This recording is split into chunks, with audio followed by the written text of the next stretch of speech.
Upon my rebirth, I decided to do two things. The first was to write the name of my fiancé Fu Zijing's beloved, Zhao Rui, on the marriage registration form, thus fulfilling their desires as a pair of scoundrels. The second was to take all my savings and head south to start a business. In my previous life, Fu Zijing, out of pity for his childhood sweetheart Zhao Rui, secretly gave her the money I had painstakingly saved over 5 years for our wedding, which she used to buy a house.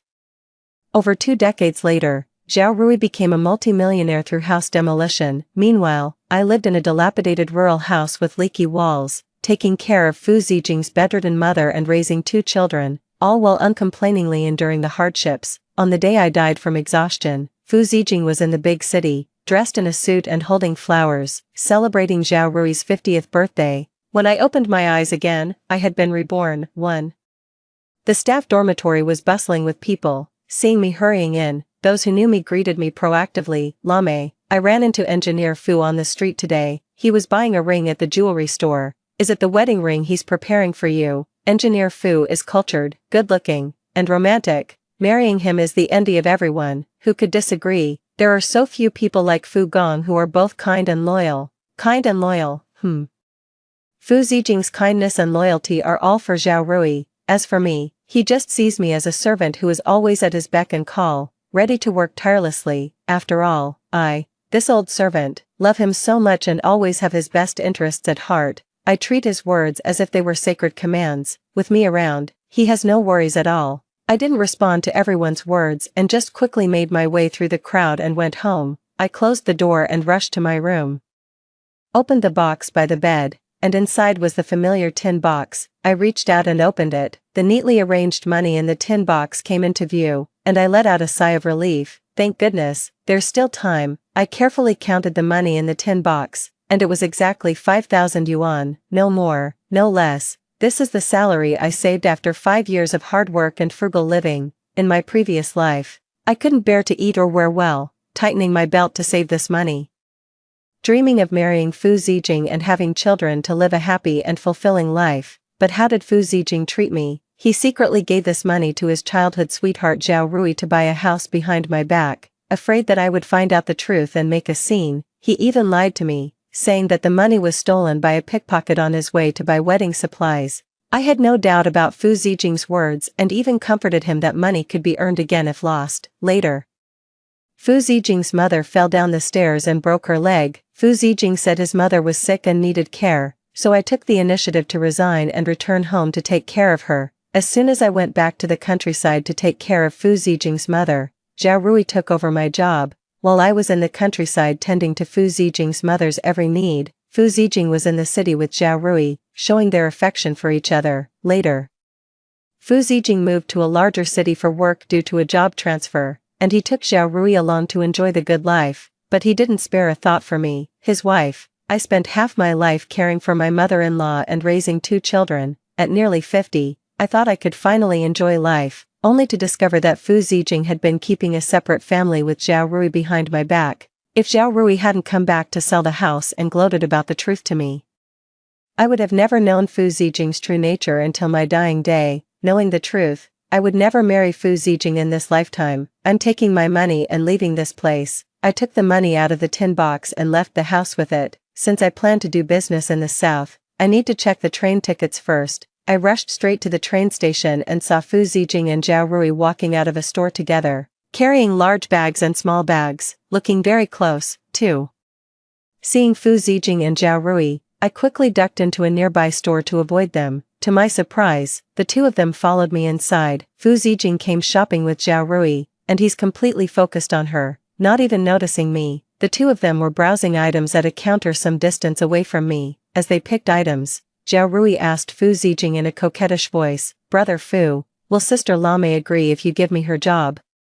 Isn't my job supposed to go to Zhao Rui after I quit because Fu Zijing's mother broke her leg? Could it be that in my previous life, Fu Zijing had already planned for me to quit so Zhao Rui could take over my job? I was utterly astonished, my gaze fixed on Fu Zijing. Fu Zijing's usually cold face was softened by a gentle smile, his voice equally soothing. "She'll have to agree whether she wants to or not. Don't worry, I've already figured out a solution. In our previous lives, Fu Zijing always spoke to me in a formal and stern manner, and I always thought that was just his personality. I never expected that he was not gentle with me simply because I wasn't the person he wanted. Zhao Rui's face lit up with joy when she heard Fu Zijing say that. Thank you, brother Fu, you're so kind to us mother and child, this is what I should do. Hearing Fu Zijing say that, Zhao Rui's eyes darted around, looking pitifully charming. Brother Fu.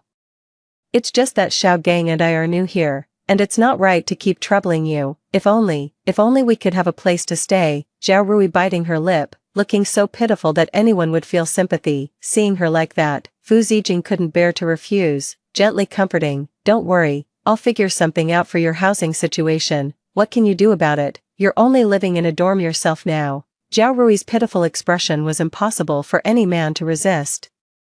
Not just Fu Zijing, who already liked her. After thinking for a moment, Fu Zijing finally spoke. I've already made arrangements for the house. Lamei's father was an old worker at the factory, and since he passed away on duty, the factory leaders decided to offer a 3-bedroom apartment at a low price for Lamei to purchase first. I've decided that you will be the one to apply for that apartment.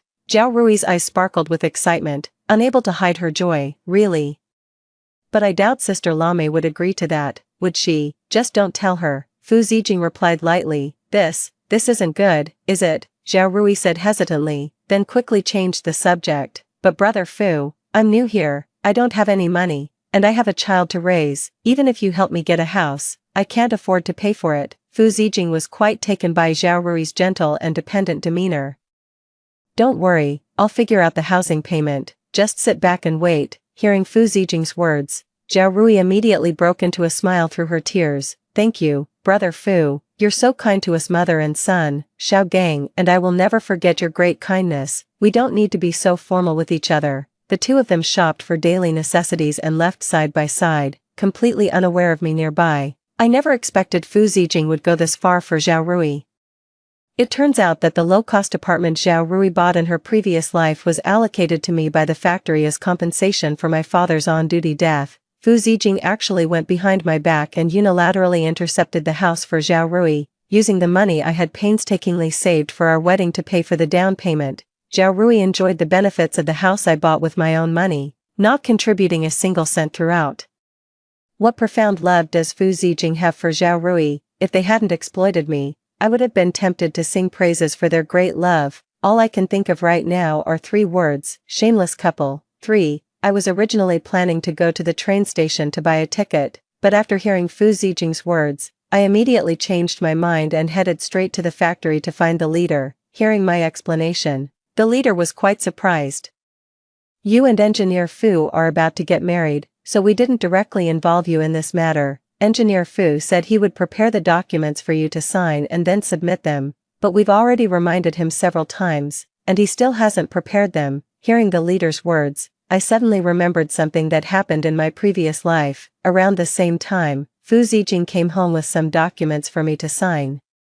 Could those materials have been the housing compensation documents? I believed in my past life that Fu Zijing signed his name without even looking at the content. That's how Fu Zijing took advantage of the situation, so this time I'm going to act first. I told the leader, he is him, and I am me. This is the compensation the factory gave to my father, and it can only go to me, his only daughter. Fu Zijing is not my husband, he's just an outsider, and he has no right to make decisions for me. I will handle the house matters myself. The leader thought it made sense when I said that and gave me a new set of house purchase information to fill out. Without delay, I quickly filled out the paperwork, paid the 2,000 yuan down payment on the spot, and received the keys to my new home. Zhao Rui and Fu Zijing can dream on if they think they'll ever scheme their way into my house in this lifetime. I tucked the new house keys into my pocket, enjoyed a big bowl of hot wontons at a roadside stall, and then returned to the staff dormitory. Fu Zijing had already returned and was sitting in the living room with a serious expression. After we set the wedding date, I gave Fu Zijing a key to my dorm, and he gave me one to his. Before, Fu Zijing and I had kept our distance. Now that Zhao Rui and her son have arrived, Fu Zijing, feeling sorry for them having no place to stay, offered his dorm to them. He moved into the other vacant room in my dorm, seeing me return so late. Fu Zijing was very unhappy and asked me sharply, Young Lamei, where have you been? Why are you only coming back now? Normally, as soon as he frowned, I would have already rushed over like a lapdog. Today, I replied coldly, I went out to take care of something, Fu Zijing sneered. What could you possibly have to take care of? I ignored Fu Zijing and turned to enter my own room. Fu Zijing was tall, handsome, and cultured. Working as an engineer at the factory, I loved him deeply. Always going out of my way to flatter him, he had never been snubbed by me before, and my attitude left Fu Zijing feeling utterly frustrated. Seeing me enter my room without a care, it's easy to imagine the anger he felt, and he immediately got up and followed me in. Young Lame, did you take some gunpowder today? By the way, I was asking you, why is all the money you saved gone? Did you go through the box where I keep my money while I was away? I gave him a cold smile and said. Did you go through my box, Fu Zijing? What do you mean by going through my box without permission? I love Fu Zijing, foolishly giving him everything unconditionally. Fu Zijing has long since regarded my money and all my possessions as his private property. He never dreamed I would confront him like this, and Fu Zijing's face turned red. I didn't mean, I thought we were about to get married, and we need to buy wedding stuff. You've saved quite a bit, right? I just thought I'd use it first. Hee, in my past life, he used such excuses to swindle my money and give it to Zhao Rui. Now he wants to repeat the same trick. He really has no shame, I said coldly. Buy the wedding stuff with your own money. Why are you rummaging through my chest? Are you not planning to contribute financially for the wedding? Do you expect me, a woman, to pay for it? Aren't you afraid of being laughed at? My tone and attitude angered Fu Zijing, never having been spoken to like that before. He immediately shouted, Young Lame, what's your attitude? I coldly stared at Fu Zijing, who was red with anger. What, did I say something wrong? In this factory, whose wedding doesn't involve the groom paying, why should it be my money for ours? Are you even a man? Fu Zijing was left speechless by my retort and stormed out, slamming the door. I closed the door and checked the room. It looked messy, as if it had been searched. Fu Zijing must have been looking for money in my room. Fortunately, I had returned early and taken the money first, otherwise, I'll fall for his tricks again. Fu Zijing didn't come back that night, and I didn't bother to check on him. I know Fu Zijing is waiting for me to go to him and beg him. After all, in my previous life, I didn't even dare to speak harshly to him. Being confronted like this suddenly was too much for his ego, and slamming the door and leaving was his way of showing it. Fu Zijing must be waiting for me to beg him like I used to, this time. He's overthinking it. I didn't care where Fu Zijing was last night. It was probably with Zhao Rui. Fu Zijing is so fond of Zhao Rui that he would go through fire and water for her. I'm taking the initiative to step aside and let Fu Zijing and Zhao Rui be together, and he should be very happy, definitely taking the opportunity to get close to Zhao Rui. I was wrong, though, because the next morning Fu Zijing actually came back on his own. 5. Fu Zijing brought breakfast, including baozi, youtiao, and soy milk. The steaming food was placed on the table, and when I finished washing up, he greeted me with a smile. Lame, breakfast is ready, why not eat if it's free? I sat down at the table, picked up a bun, and started eating. Fu Zijing kept sizing me up, but I had no intention of talking to him and just kept eating. Seeing this, Fu Zijing had no choice but to speak up. Lame, I was in the wrong yesterday, and I apologize. Is the sun rising in the west today? I looked up at him with a sarcastic expression, and a hint of embarrassment flashed across his face, but he continued nonetheless. A colleague of mine had some family issues and needed money, so I lent her all the money I had saved for wedding supplies. Now, we'll have to use your money to buy the wedding supplies. Hee. If I were still the young Lame from my past life, completely obsessed with Fu Zijing, I would have believed his ridiculous lies without a second thought, but I've long since been reborn. I sneered inwardly, knowing he was lying. The goal was to trick me out of my money to buy a house for his sweetheart, Zhao Rui. It's not just Fu Zijing who can lie. Young Lame, can too. I swallowed the baozi and took a big gulp of soy milk, my face reflecting my sadness. Yesterday I was in a bad mood. But there was a reason. My money was stolen when I went shopping yesterday. So, what? Fu Zijing stood up in a fluster. The excuse I used was the one he lied to me with in my previous life. In my past life, I chose to believe his lies, but in this life, Fu Zijing looks at me with a skeptical expression. He doesn't believe me, yet, he can't find a reason to doubt me, as I've always obeyed him and treated him like a god. Fu Zijing doesn't believe I would lie to him, without getting money from me. There's no way to buy a house for Zhao Rui. In these times, a monthly salary of just over 100 yuan is common, and 2,000 yuan is no small amount. Borrowing that much in a short time is nearly impossible. Fu Zijing stormed out again in anger. I ignored Fu Zijing's impotent rage and went to the factory after breakfast, planning to leave here and head south to do business. I naturally no longer want this job. I won't let Fu Zijing and Zhao Rui, that despicable couple, get away with it cheaply. I plan to sell my job and make some money. The factory's doing well, and there are plenty of people eager to trade money for a job. When I announced I was giving up my job, several people looking for work approached me to inquire about the price. I didn't ask for much, and we finally reached an agreement. The other party was planning to find a new job for his wife, but he didn't have any money on hand. He had to go back and discuss with his wife before borrowing some money.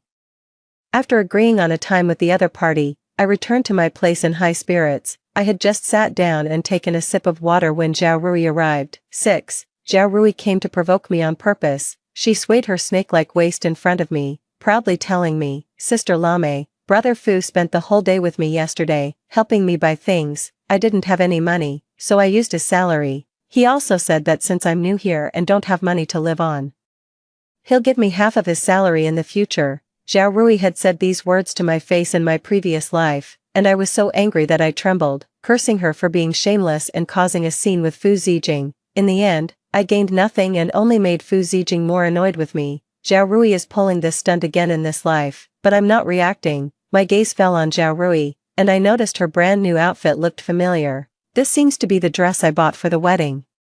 When did Zhao Rui take my clothes? Seeing that I ignored her provocation and just stared at the clothes on her body, Zhao Rui's expression became even more smug. Knowing that I didn't bring any clothes with me, Brother Fu felt sorry for me and gave me your new clothes. Please don't be upset. I coldly looked at Zhao Rui. It's fine, my clothes were bought with my money. Fu Zijing gave them to you without my consent. Taking something without asking is stealing.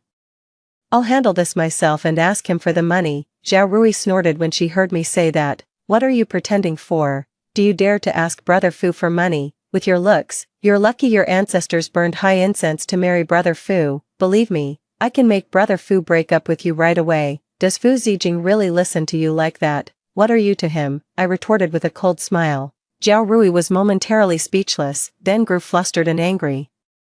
What am I to him? You don't know. If it weren't for my parents forcing me to marry back then, I would have married Brother Fu, and it wouldn't have been your turn. Is that so? So after your husband died, you went to Fu Zijing to rekindle your old flame with him. There's no outsider here, so Zhao Rui isn't afraid. Yes, that's exactly what you're thinking. I couldn't help but laugh at her shameless face. You two lovebirds really are devoted to each other, huh? If you like Fu Zijing so much, I'll give him to you. Now get out, and stay far away. Don't come back to disgust me. Zhao Rui didn't expect me to act like a completely different person. She failed to achieve her goal and glared at me with rage. You just wait. I'm waiting. Isn't it because you lost your man and now you're eyeing Fu Zijing, treating him like a fool? You want money, my job, and even my house. If Fu Zijing had nothing, would you still be cooing at him? Let me tell you. Whatever you want to do is none of my business. Take Fu Zijing. I don't care. My job, money, and house, Yan Lame's, will never be a stepping stone for you two scoundrels. Zhao Rui's eyes burned with anger as I hit a nerve, and realizing she wasn't getting anywhere, she prepared to leave, but as soon as she turned around and saw someone entering the courtyard, she immediately changed her mind. Her face, which had been filled with resentment and venom, instantly softened into a pitiful, tearful expression. Covering her face and sobbing, she cried, "Sister Lame, you've misunderstood me and Brother Fu. We are just siblings, nothing like what you're implying." 7. As soon as she finished speaking, tears streamed down her face. I didn't even need to look to know that Fu Zijing had returned. Sure enough, Fu Zijing appeared at the door right after, and seeing Zhao Rui in such a state, Fu Zijing felt heartbroken. Without asking for the details, he angrily shouted at me, "Young Lame, what have you done this time?" Sister Lame said I'm only after your money. She refused to give me the job,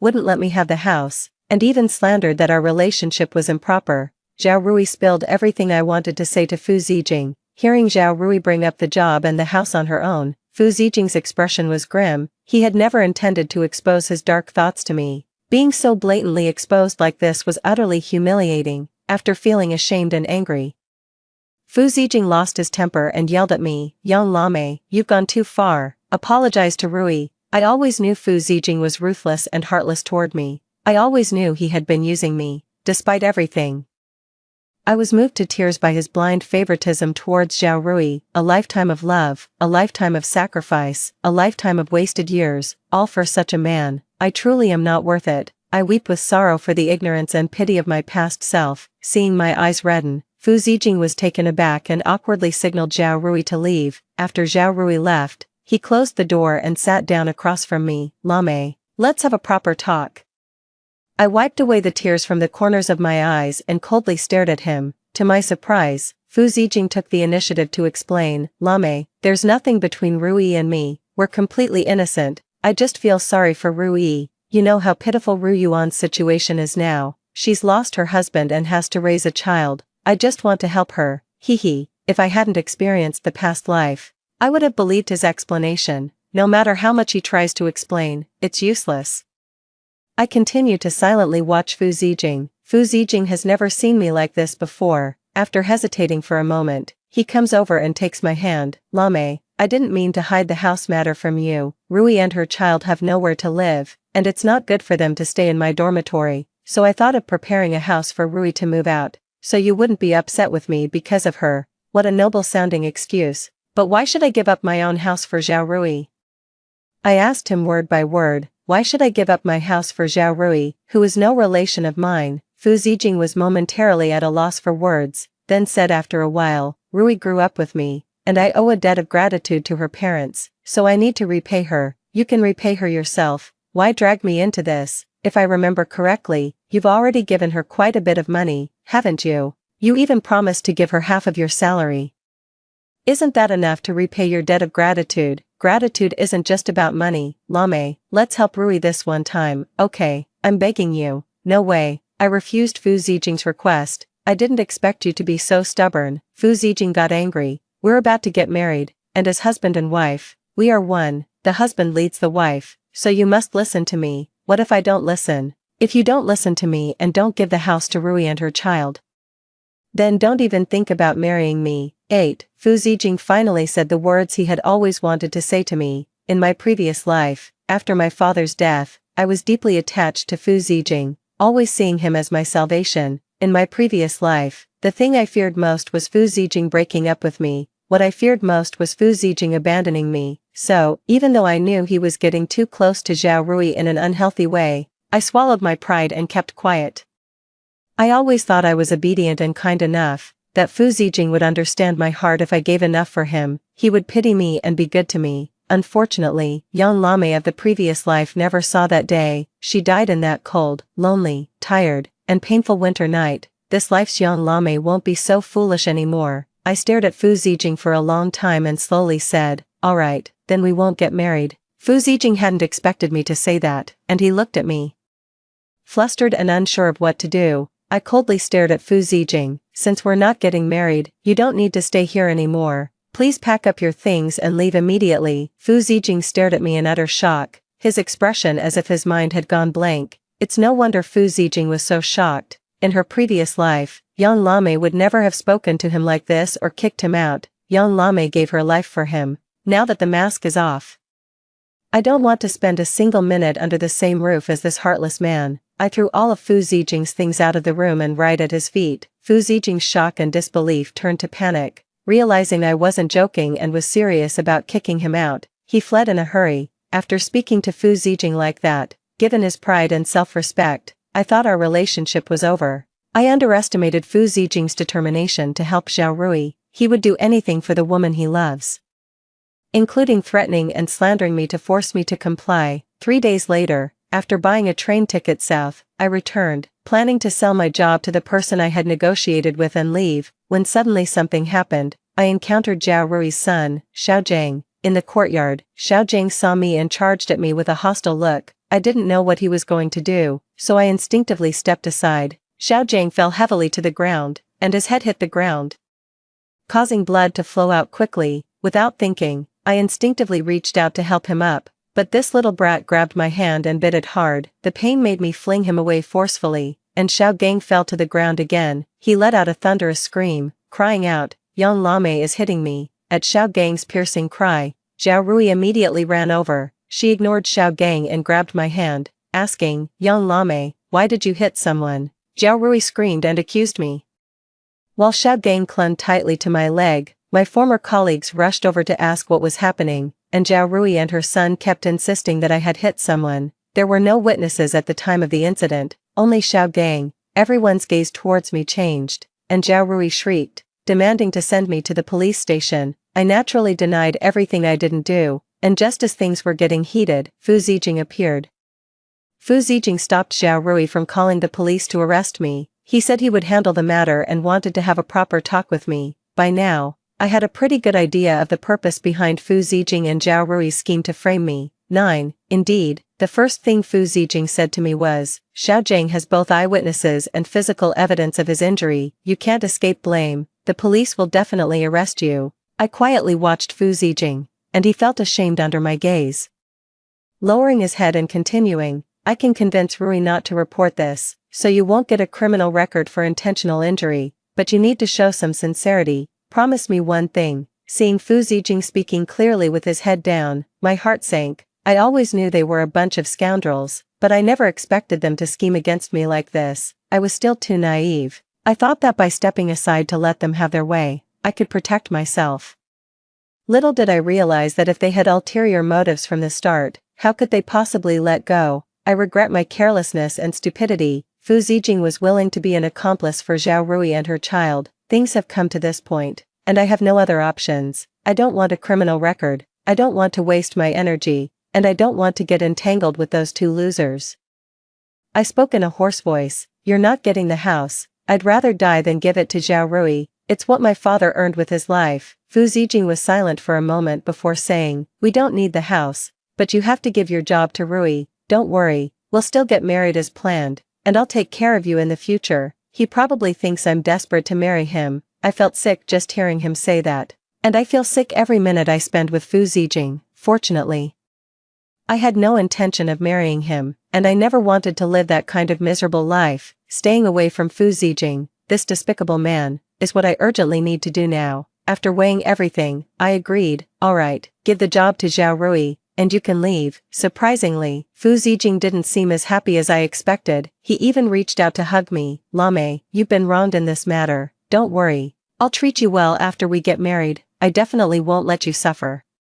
He probably thought he was some kind of romantic hero, but I couldn't stomach it and avoided Fu Zijing. I coldly reminded him again, you can leave now. Fu Zijing didn't leave. Instead, he had the audacity to claim he had nowhere to stay and moved back into the guest room. I knew he wasn't a good person, and I knew both he and Zhao Rui were despicable scoundrels. To prevent them from causing trouble again, I had to play along. Anyway, I've already bought the train ticket. In 5 days, I'll leave this place and never see those disgusting people again. 10. Fu Zijing seemed like a completely different person, no longer so arrogant. Instead, he diligently prepares breakfast, lunch, and dinner every day, trying to win me over. But now I feel nothing but disgust and revulsion when I see him. Fu Zijing actively buys candies and biscuits to curry favor with me and asks me about the details of the wedding. He must have had a pang of conscience and stopped spending all day with Zhao Rui, showering her with attention. Now, he just follows me around. He doesn't care about my cold attitude. He discusses the wedding banquet with me, who to invite, and what I should wear for the wedding. He seemed genuinely concerned about the marriage on the surface, yet I felt no emotion at all. I've endured enough suffering from my past life, and I will never believe that Fu Zijing, this despicable man, will change. In response to Fu Zijing's flattery, I could only offer a cold reply. Do as you see fit. This is the same cold remark Fu Zijing made to me when I was meticulously preparing for our wedding in my previous life, and I'm returning it to him verbatim. Fu Zijing's expression was complicated, but soon he was fawning on me again. Lame, here's our marriage report. I've already signed it. Now it's just waiting for you. Once you sign, let's go get our marriage certificate today. I gave a slight smirk at Fu Zijing's obsequious manner and said, put it over there. Our wedding is in 3 days. We can't delay any further. It's best to get the marriage certificate today. I don't know why Fu Zijing is so insistent on getting a marriage certificate with me. To prevent any unexpected situations, I didn't want Fu Zijing to see through my true thoughts, so I said indifferently, you go take care of your own business first. I'll sign and get the marriage certificate myself. I had been cold to him these past few days, so my sudden agreement left Fu Zijing pleasantly surprised. Alright, I'll go deliver the invitations first. You sign first. and we'll go get the certificate together later." Fu Zijing happily left with a few invitations, while I sneered coldly, holding the marriage report. Just as I was about to tear it up and throw it away, Zhao Rui showed up again. 11. These days, Fu Zijing hasn't gone to see Zhao Rui, no matter how hard she tried to get him to come. Fu Zijing's change in attitude upset Zhao Rui, and she took the opportunity to come and provoke me while he wasn't actively seeking her out. "Young Lame, even after all this, you're still clinging to brother Fu, you really have no shame, do you?" I gave Zhao Rui a fake smile. "I still need to learn from your shamelessness. After all, Fu Zijing and I are at least nominally engaged, unlike you, who has no status and clings to Fu Zijing all day, just trying to ruin his reputation."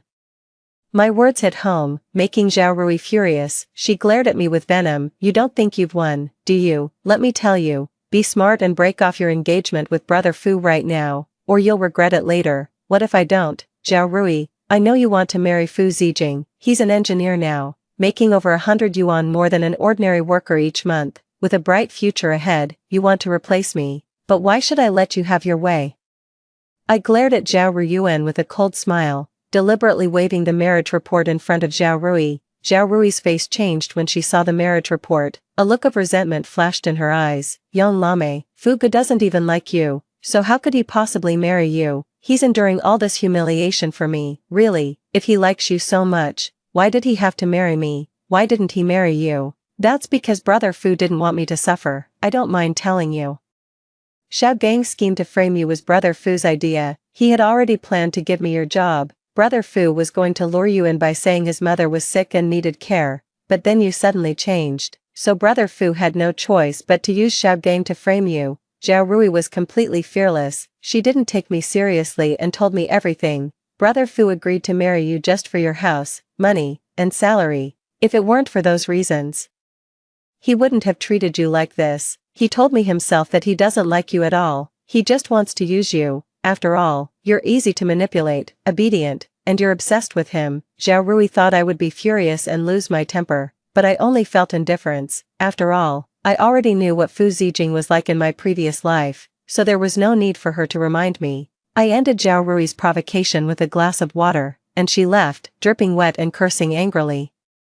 With the noise gone, I picked up Fu Zijing's marriage report and read it over and over. I had planned to tear it up and throw it away, but now I don't think that way anymore. Since Fu Zijing and Zhao Rui love each other so much, I'll help them out before I leave. I picked up a pen and signed Zhao Rui's name under another name, then I grabbed the marriage report and headed straight to the marriage registration office. A few minutes later, I got the marriage certificate.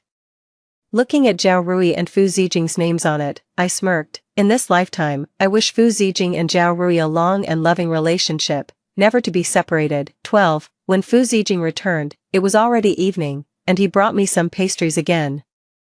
As he entered, I was tidying up. Most of my things had been sold, making the room and house feel somewhat empty. Fu Zijing also sensed something was off. He looked around and said, trying to make conversation, "Lame, I noticed that it seems like a lot of things are missing from the house." I replied indifferently, "I threw away what I didn't need. Why did you pack your luggage?" "I lost my job, and I can't stay in this dormitory anymore. It needs to be vacated for other workers. So I packed everything up and sent it to the house my father left me." I told the truth, and Fu Zijing didn't doubt me. He enthusiastically offered me the pastries he had bought. I glanced at them with a cold smile at the corner of my mouth. These pastries weren't to my taste. They were all the flavors Zhao Rui liked. "So, Fu Zijing, even if you're pretending to be nice to me, you have to do it properly, don't you?" I was annoyed and didn't want to point it out, but I just couldn't hold my tongue.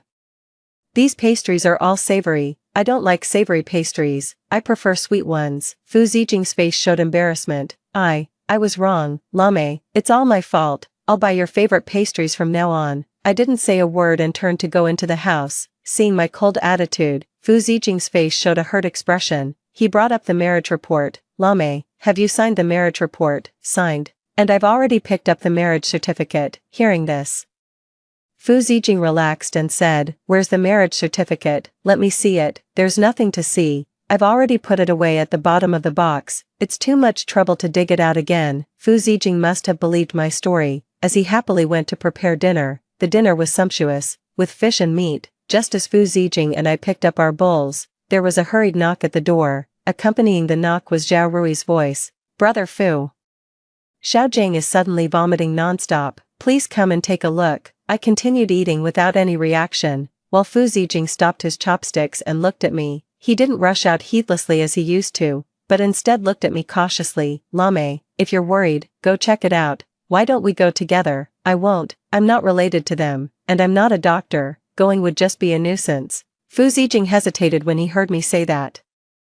The knocking at the door grew more intense, and Zhao Rui's voice was filled with tears. Fu Zijing finally got up and left. Lame, I'll be back soon. I continued eating without much emotion, then cleaned up and went back to my room to sleep after dinner. Fu Zijing didn't return that night. 13. The next day, I calmly moved all the already packed items to the new house. After several trips back and forth, I overheard people at the factory talking. They said Zhao Rui's son had been poisoned last night and almost died. He is still in the hospital fighting for his life and has not yet been out of danger. This is something that didn't happen in my previous life, so I'm quite curious, why did Xiao Jiang get poisoned? Although curious, I didn't dwell on it, as it has nothing to do with me. Everything was almost moved within a day. Fu Zijing returned the next evening, and I was having dinner alone at the table. I didn't even look up when he came back.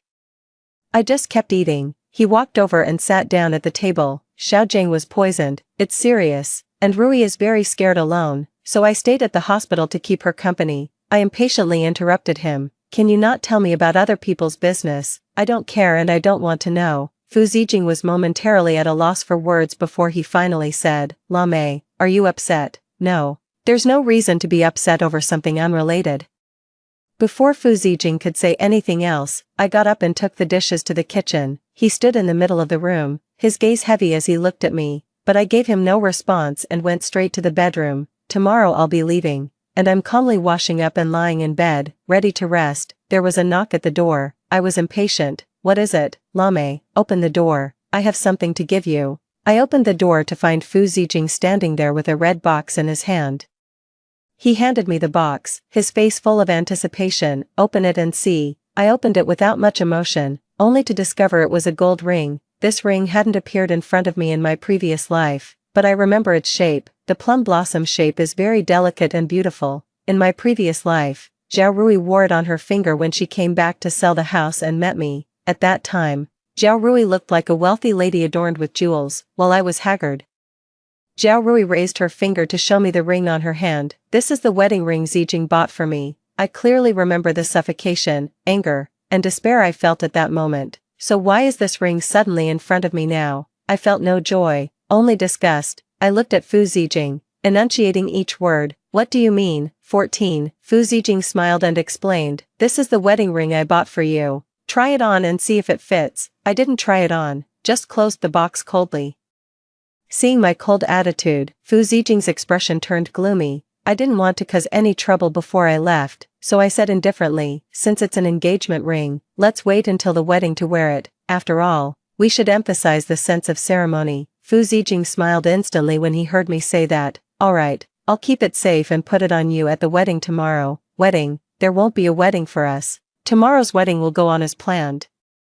But the bride won't be me, it will be Zhao Rui. After all, Zhao Rui and Fu Zijing are now legally recognized as a legitimate couple, and I know that Zhao Rui won't let the wedding proceed as planned. After all, while Fu Zijing was busy helping her at the hospital, Zhao Rui also found time to go home. She stopped me and said venomously, she won't let me marry Fu Zijing. Tomorrow's wedding won't go on as planned, and she won't stop at anything to make sure the wedding doesn't happen.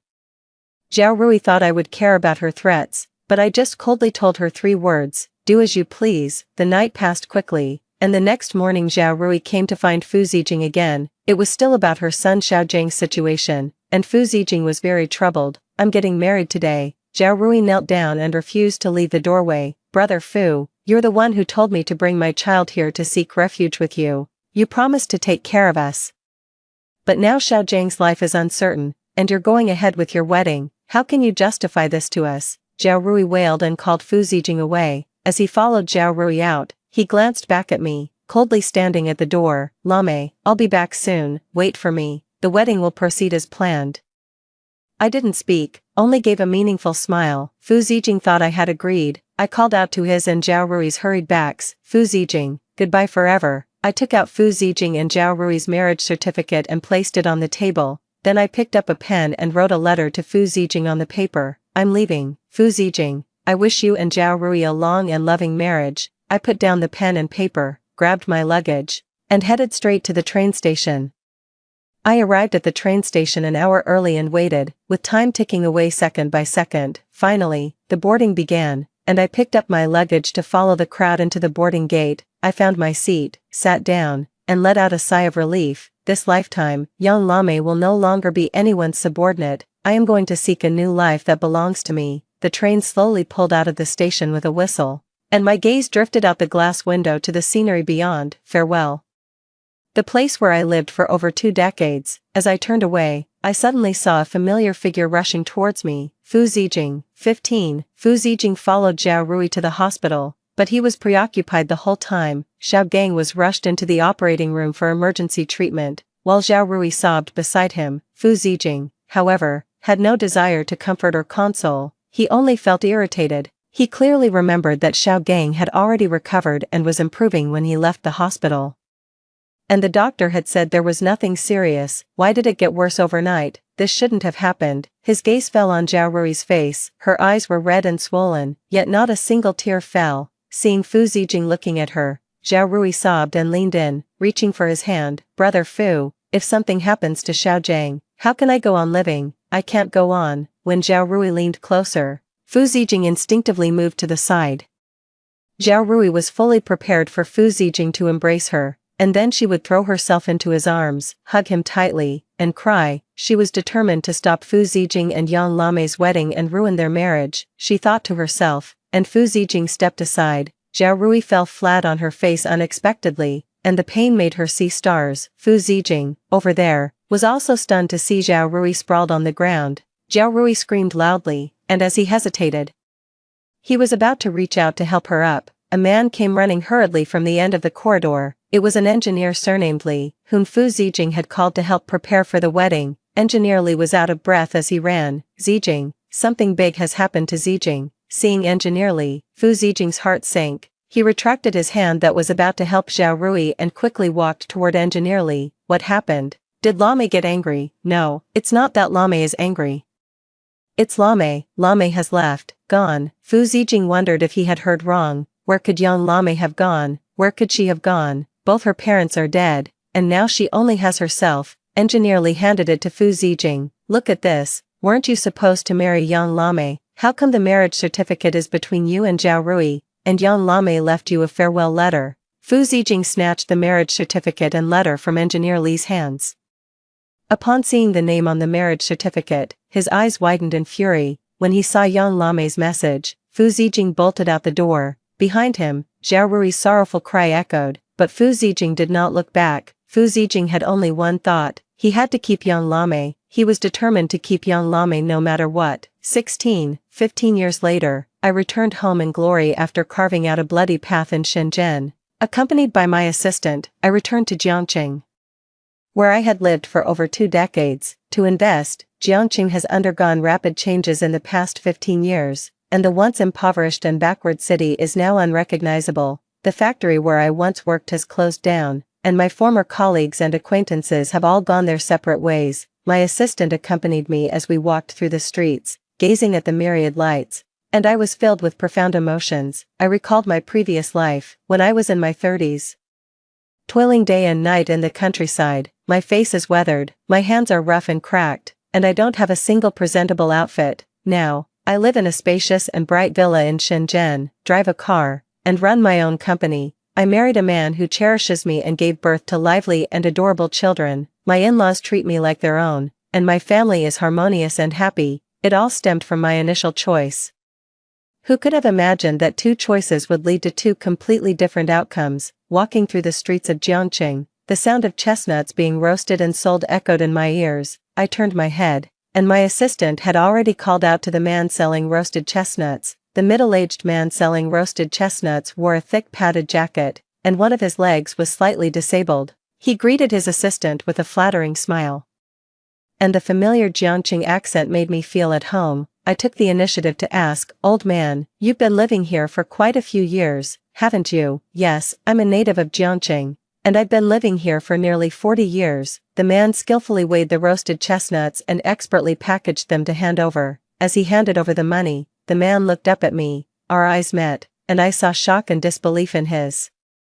The bag of roasted chestnuts he was handing me suddenly dropped to the ground, his voice rose, trembling, Are you Lame? I looked at the middle-aged man, his face etched with hardship and weariness. Do you know me? Who are you? I am Fu Zijing. Fu Zijing, 17. I stared in shock at the man before me, unable to reconcile the old, haggard, and disabled man with the handsome and dashing Fu Zijing. Counting his age, Fu Zijing is now under 40.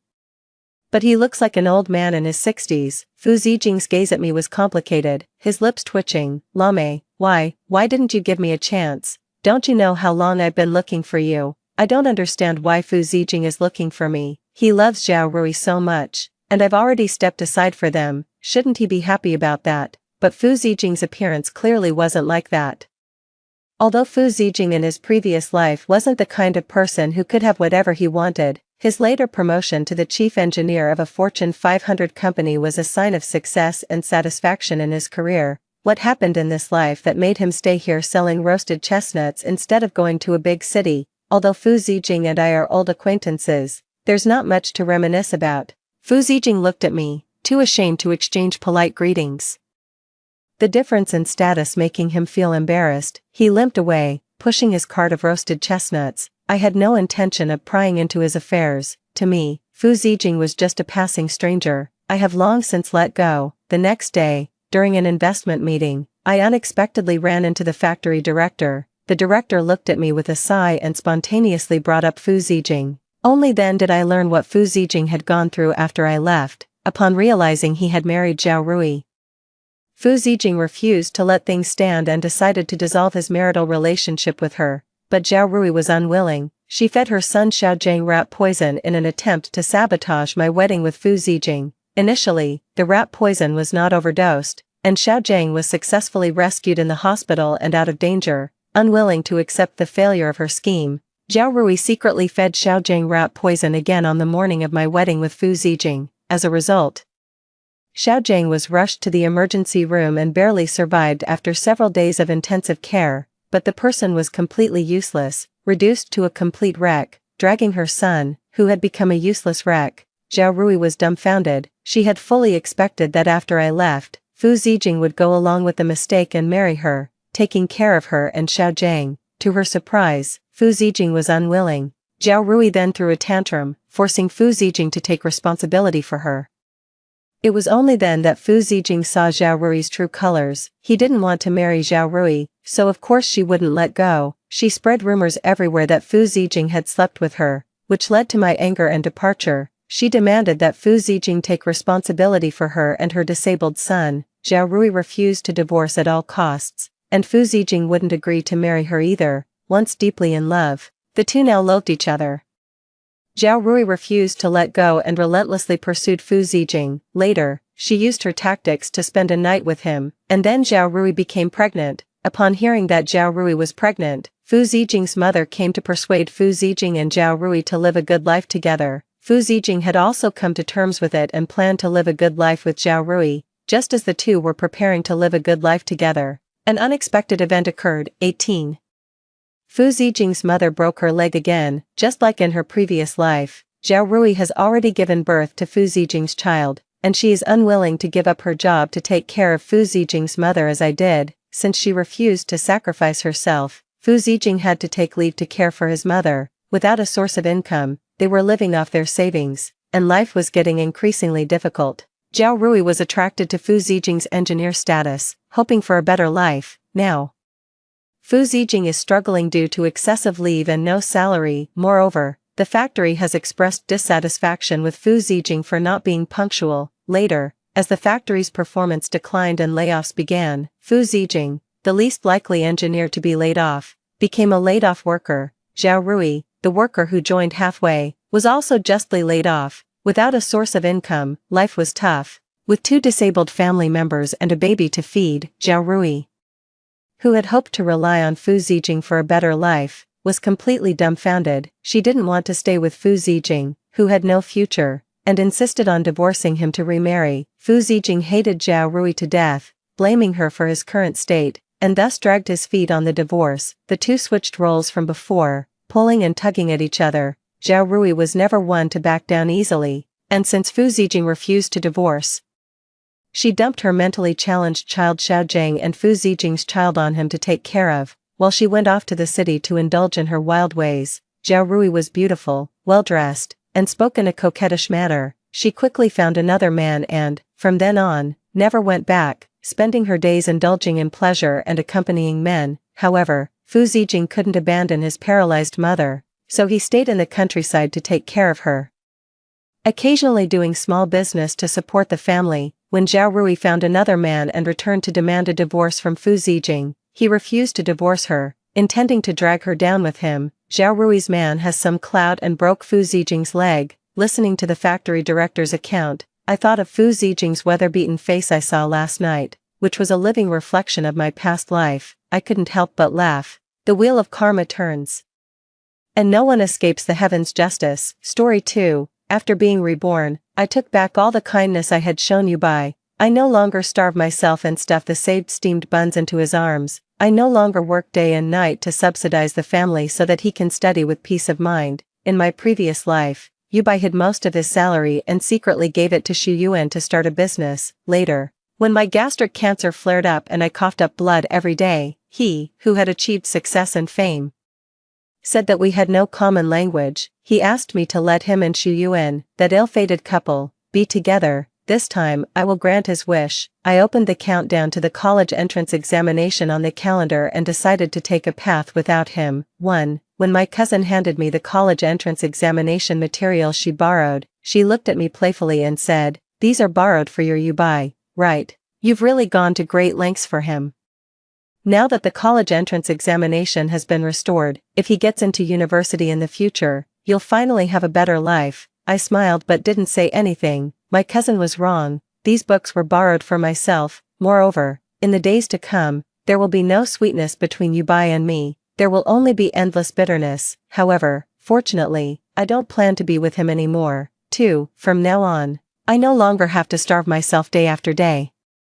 I no longer save food to fill Yubai's mouth. I no longer set up a snack stall outside regardless of the cold and heat to support his studies, enduring the cold looks and mockery of others. In my previous life, Yubai finally made a name for himself. He became a teacher and a professor. He disliked me, a street vendor, for showing myself in public, which embarrassed him as a professor at a prestigious university. He left his paralyzed mother to me. From now on, you can take care of mom at home to avoid being laughed at by others when you go out. I took the meager household money he gave me. On the one hand, I had to prepare delicious meals for my daughter who was acting coquettishly. On the other hand, I had to endure the bad temper of his mother. I fed her every day and took care of her washing. In the end, I usually just ate a few mouthfuls casually, and day after day passed like that. At that time, I didn't know how much income he had. I often tightened my belt and still wanted to make the best arrangements for the family. When I was extremely hungry,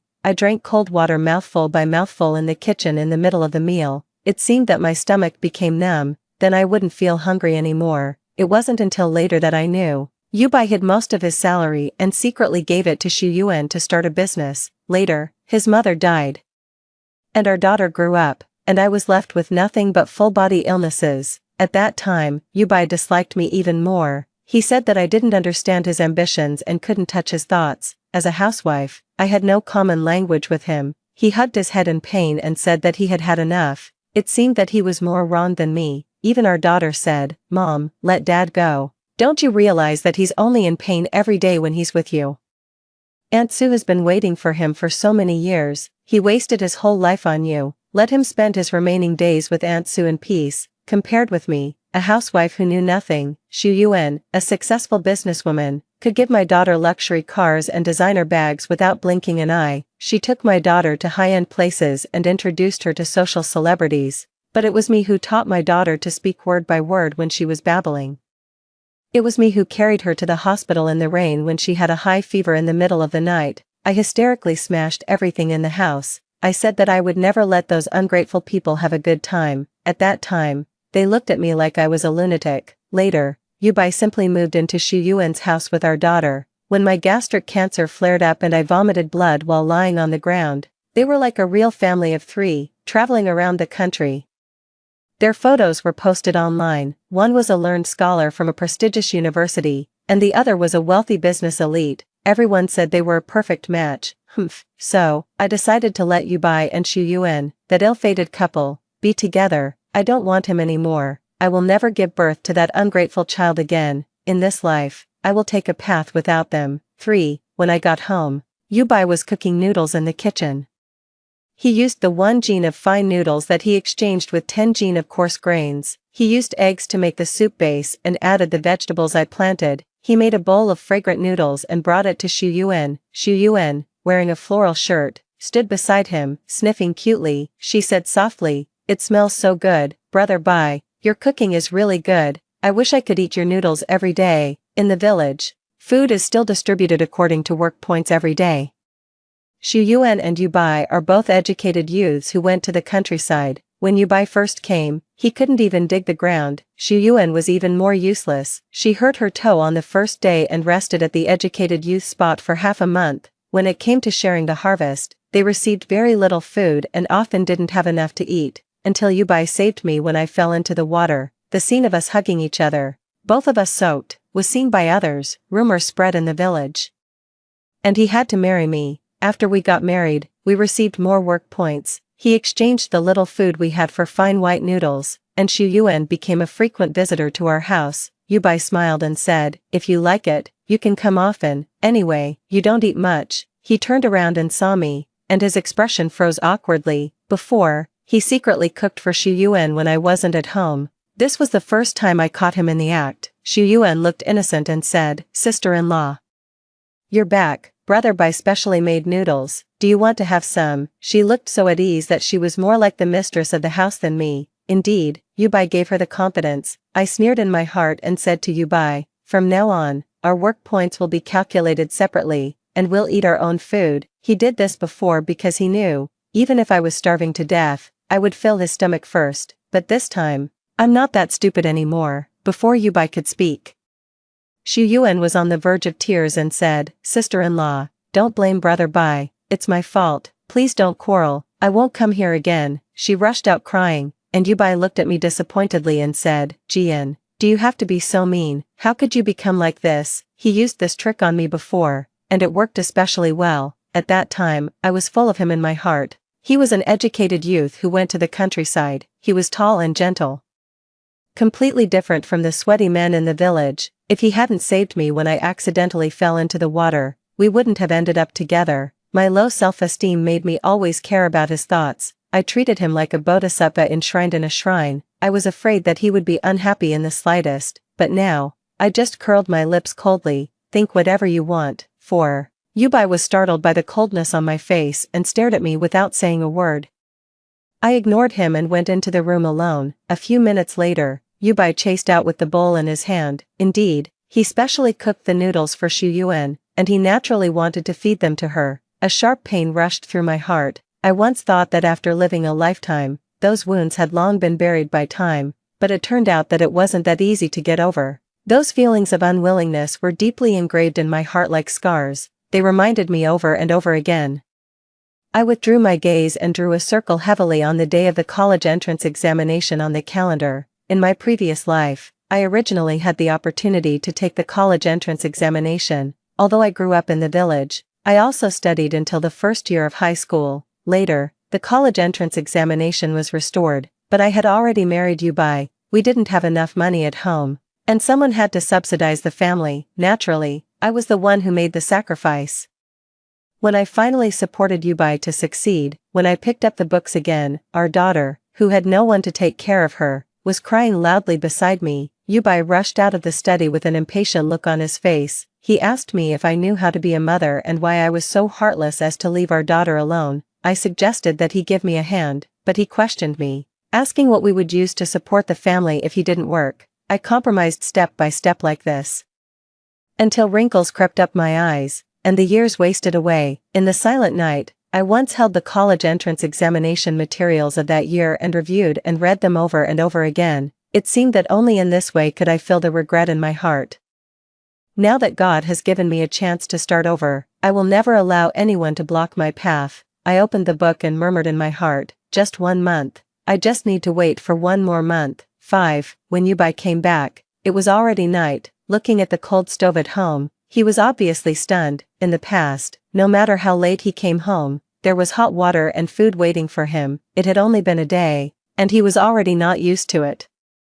Especially when he saw that I had moved his things to the firewood room. His footsteps lingered outside the door for a long time. Just as I was about to fall asleep, Yubai's voice came. I was wrong about today's matter, but Xiaosu is not an outsider. We came to the countryside from the same place. Now that she's a girl and unfamiliar with the place, as her brother, I naturally have to take care of her. She's used to eating fine food in the city and can't swallow these coarse grains.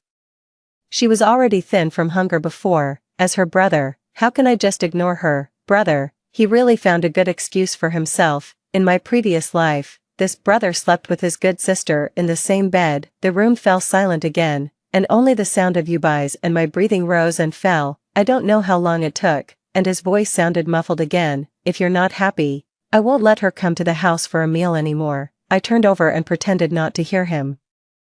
I know that no matter how many words he says, it's useless. As long as Xu Yuan sheds a few tears in front of him and pleads softly, he will forget all his principles. I'm already used to it. 6. In the following days, I went to work as usual every day and squeezed out all my spare time to spend on my books. Yubai planned to review carefully in the last period of time, but since I separated our food, in order to make a living and continue to give fine grains and noodles to Xu Yuan, he also had to go to work with a hoe every day. Gradually, rumors spread in the village. Some people said that I ate white flour steamed buns every day at home. I deliberately held Yubai back, not letting him take the college entrance examination, and only allowing him to stay in the countryside with me. In the past, there were families formed by educated youths and village girls in the village, but those men, after finding the opportunity, tried every means to return to the city, for a better life.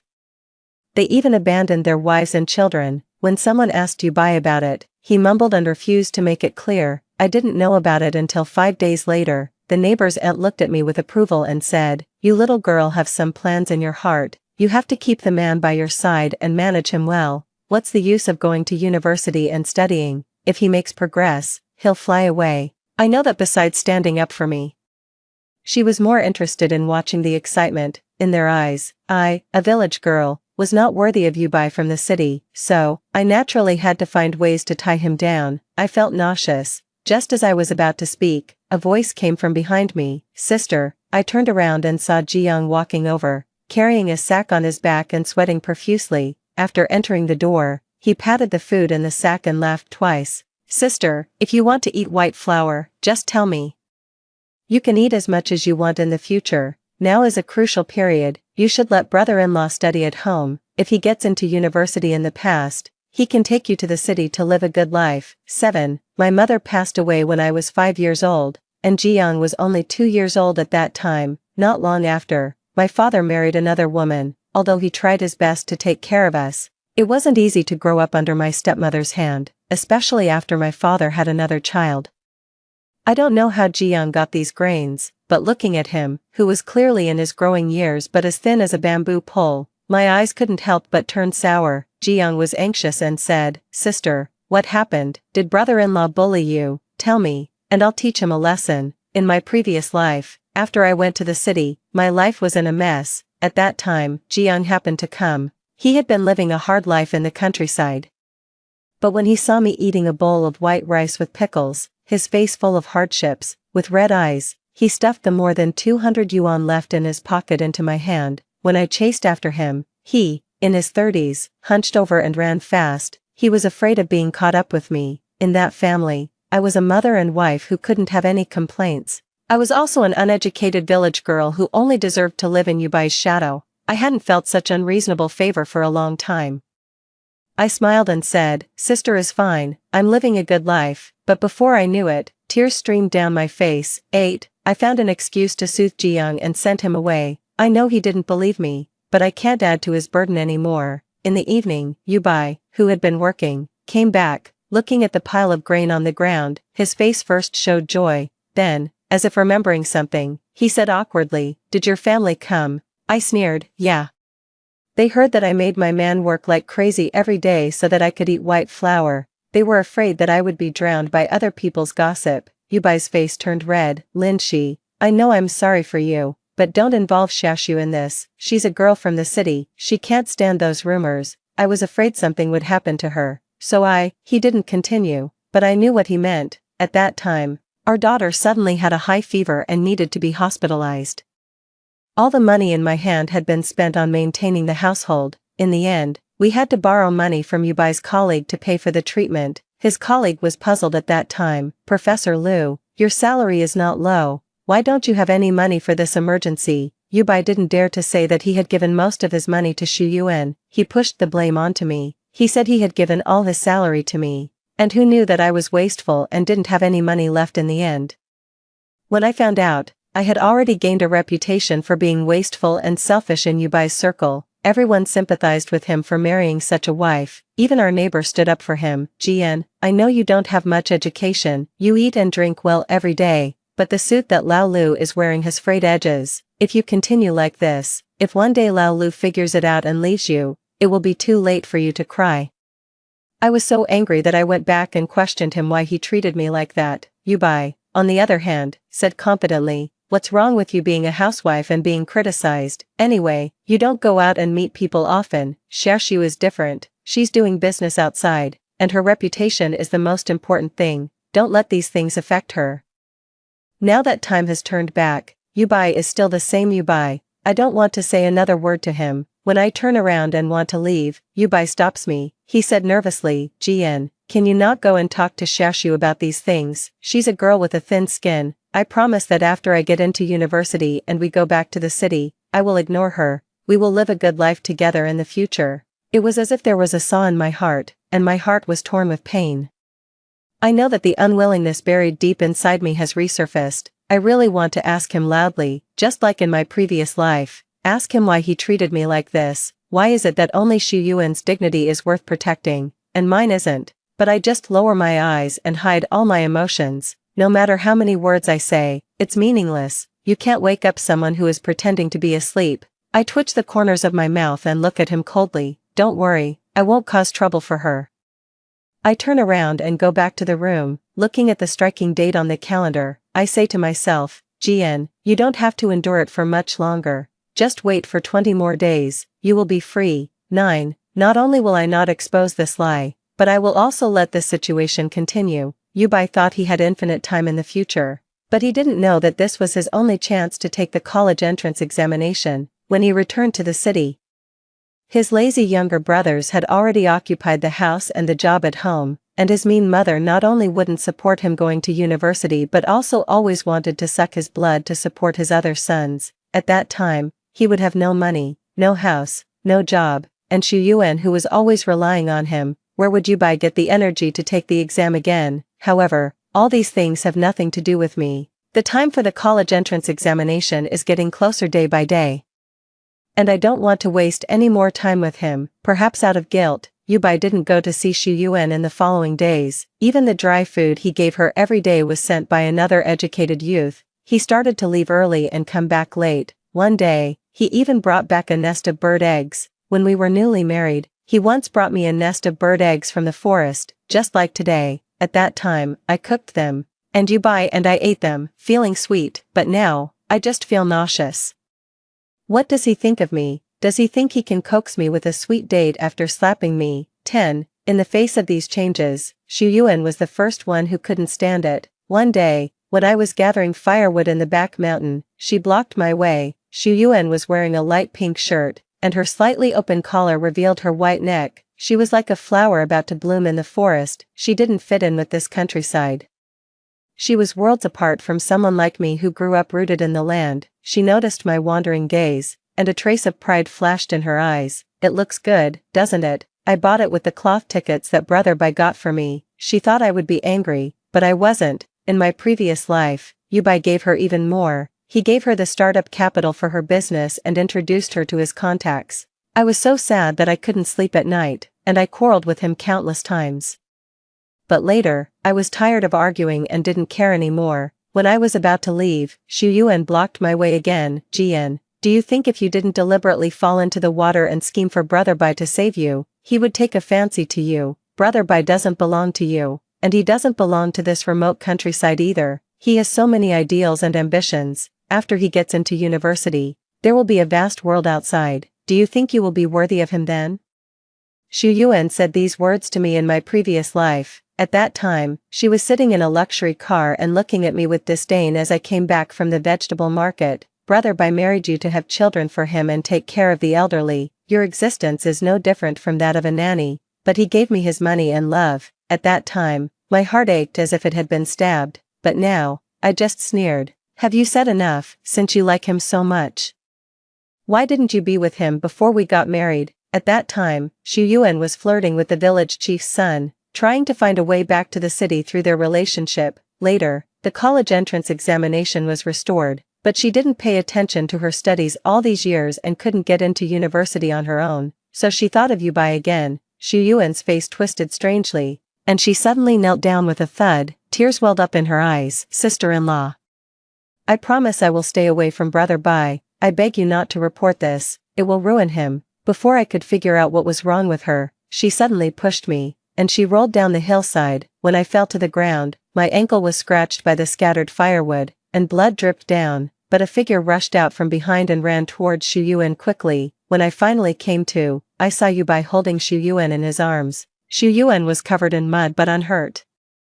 He frowned and looked at me coldly. I've already said that you can take your anger out on me. Why are you picking on an innocent person? Innocent person. I lifted my injured pant leg and said coldly, when did you go blind? Would the person who hurt someone injure themselves like this? Yu Bai's gaze swept over the bloodstain on my wound, and there was hesitation on his face. At this time, Xu Yuan with tears in her eyes tugged at his sleeve pitifully. Brother Bai, it's my fault.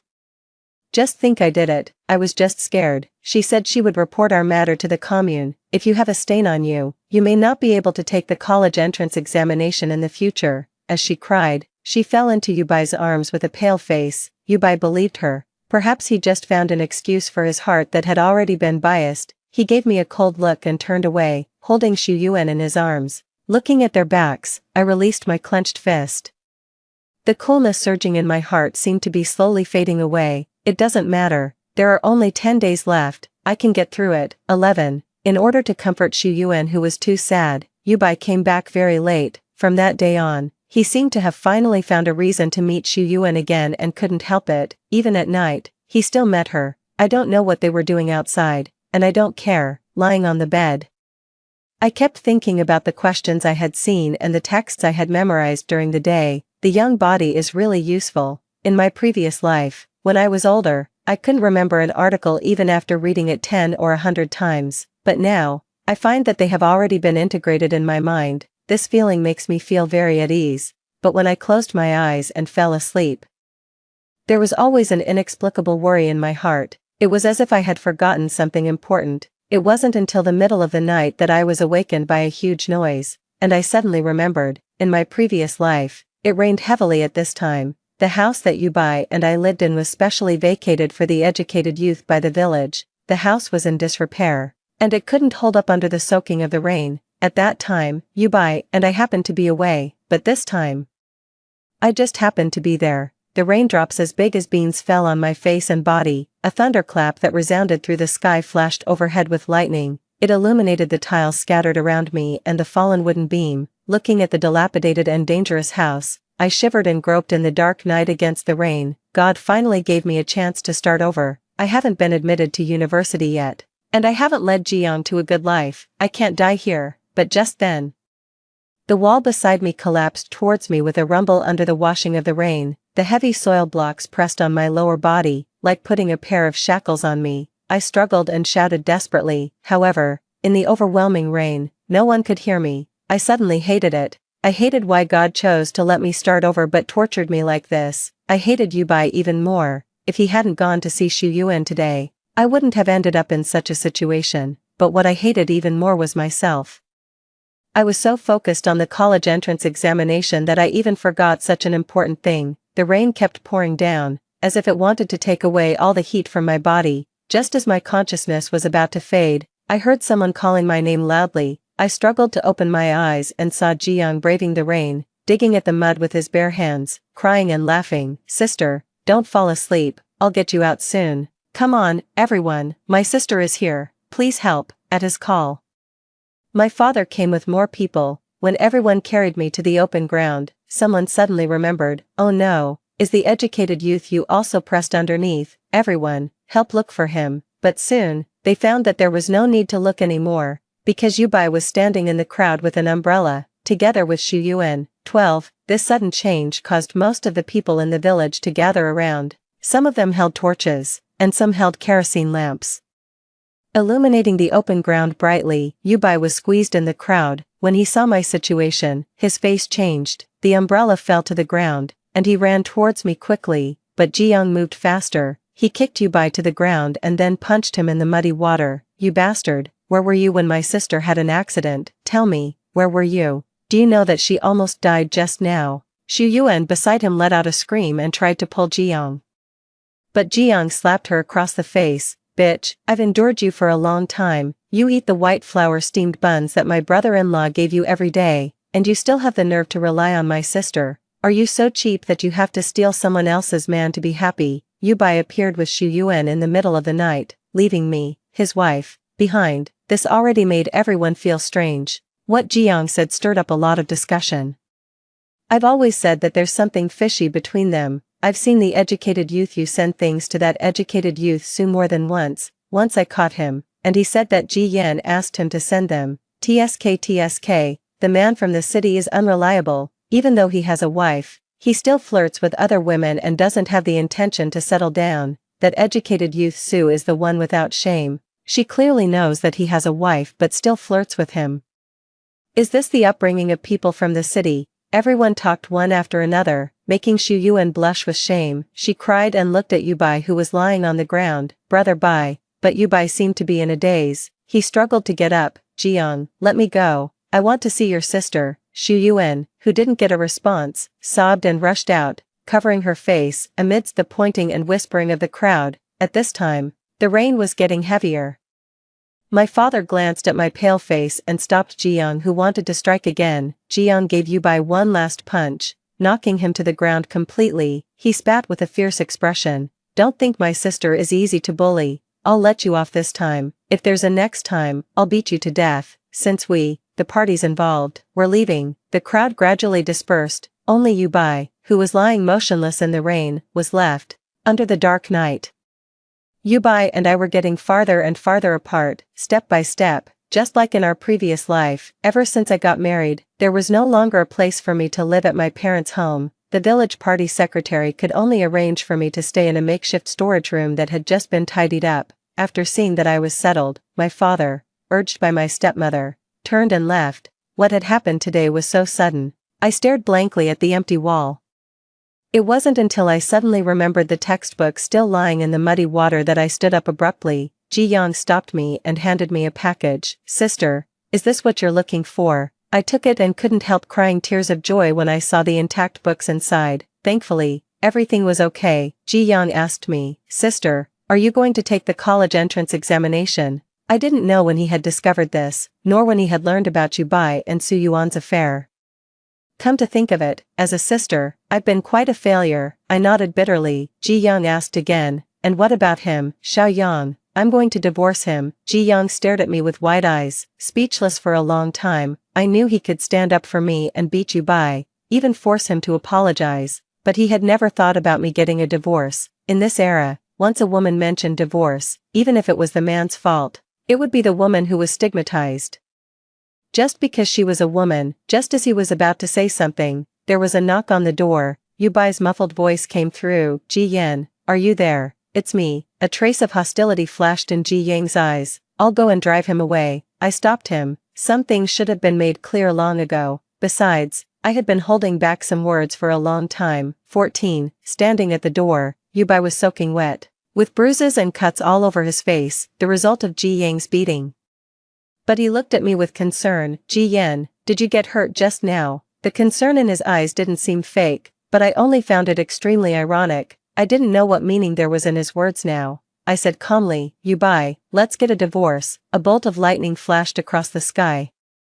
And Yubai's expression seemed to freeze. After a long while, his lips trembled. Ji Yan, I know you're angry. I was wrong about what happened today. I shouldn't have been absent when you were in trouble. I'll change. I promise this will never happen again. I had no patience to argue with him anymore and said directly, what about Su Yuan? Are you going to ignore the good sister you care so much about? Are you still going to explain your divided loyalties as the affection of a brother for his sister? How long are you going to deceive yourself? As if I had hit a nerve, Yubai's lips moved several times before he finally said, no, my care for Su Yuan was only temporary. I've already sent a letter home saying that I'll take you back to the city with me in the future. I've already decided to spend my whole life with you, really. But I no longer cared. Yubai's eyes turned lonely. And he tugged at the corners of his mouth. It doesn't matter, I'll wait until you figure it out. We still have so much time ahead. I'll definitely make you forgive me. I didn't say anything more. In his expectant gaze, I calmly closed the door. There were only 3 days left. From now on, I would embrace a new life, a life without Yubai. There was nothing left to say between us. 15. On the day of the college entrance examination, Ji Yang sent me off early in the morning.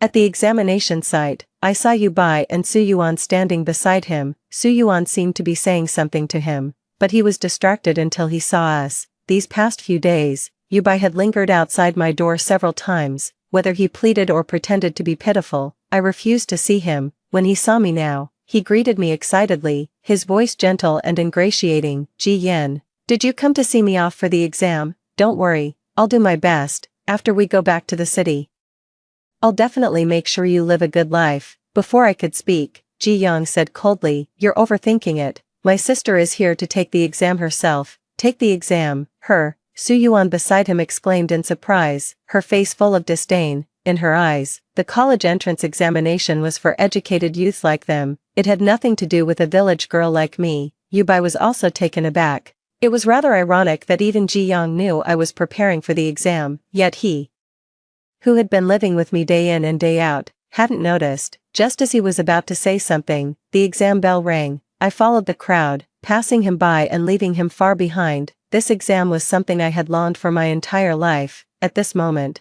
I wanted to focus all my attention on it. Yubai, Su Yuan, they were all cast from my mind. 16. 3 days passed quickly. After the exam, I didn't return to the village. My cousin ran a small clothing store in the neighboring town.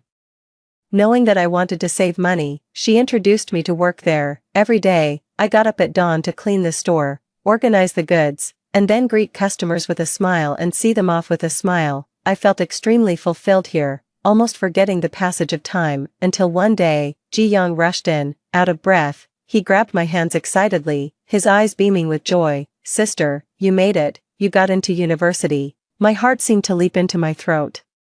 I held the admission notice, which I had dreamed of in my previous life, my hands trembling. Tears streamed down my face before I even realized it. Finally, I had finally broken free from the fate of my past life. From now on, I would embark on a brand new path. Ji Yang wiped my tears away and said proudly, Sister, you don't know yet, do you? Besides you, only one other educated youth in the village got into university. Yubai and Su Yuan both failed.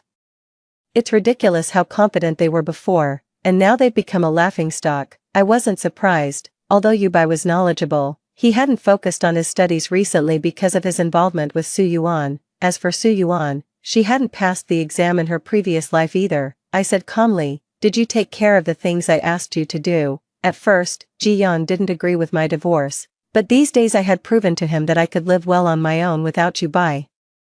Moreover, I had been admitted to university. He raised his eyebrows. It's done. I read the divorce agreement you wrote to Yubai in front of the village party secretary. Sister, you should have seen his expression. He seemed to be greatly shocked, and his face turned deathly pale. He also said he wouldn't agree and would wait for you forever. Tisk tsk, now he's acting like this. What was he doing before? I smiled indifferently. No matter what Yubai's reaction was, it wouldn't affect me in the slightest. He was just a stranger now. From then on, our lives would have no more intersections. 17. The last time I saw Yubai was 6 years later. By then, I had graduated, been assigned to a job, and had a fiancé. One day, Ji Yang came to the provincial capital and invited us to have dinner together. Since I went to university, I had brought him along. In this era, there were opportunities everywhere, At first, I taught him to set up a stall outside the school gate.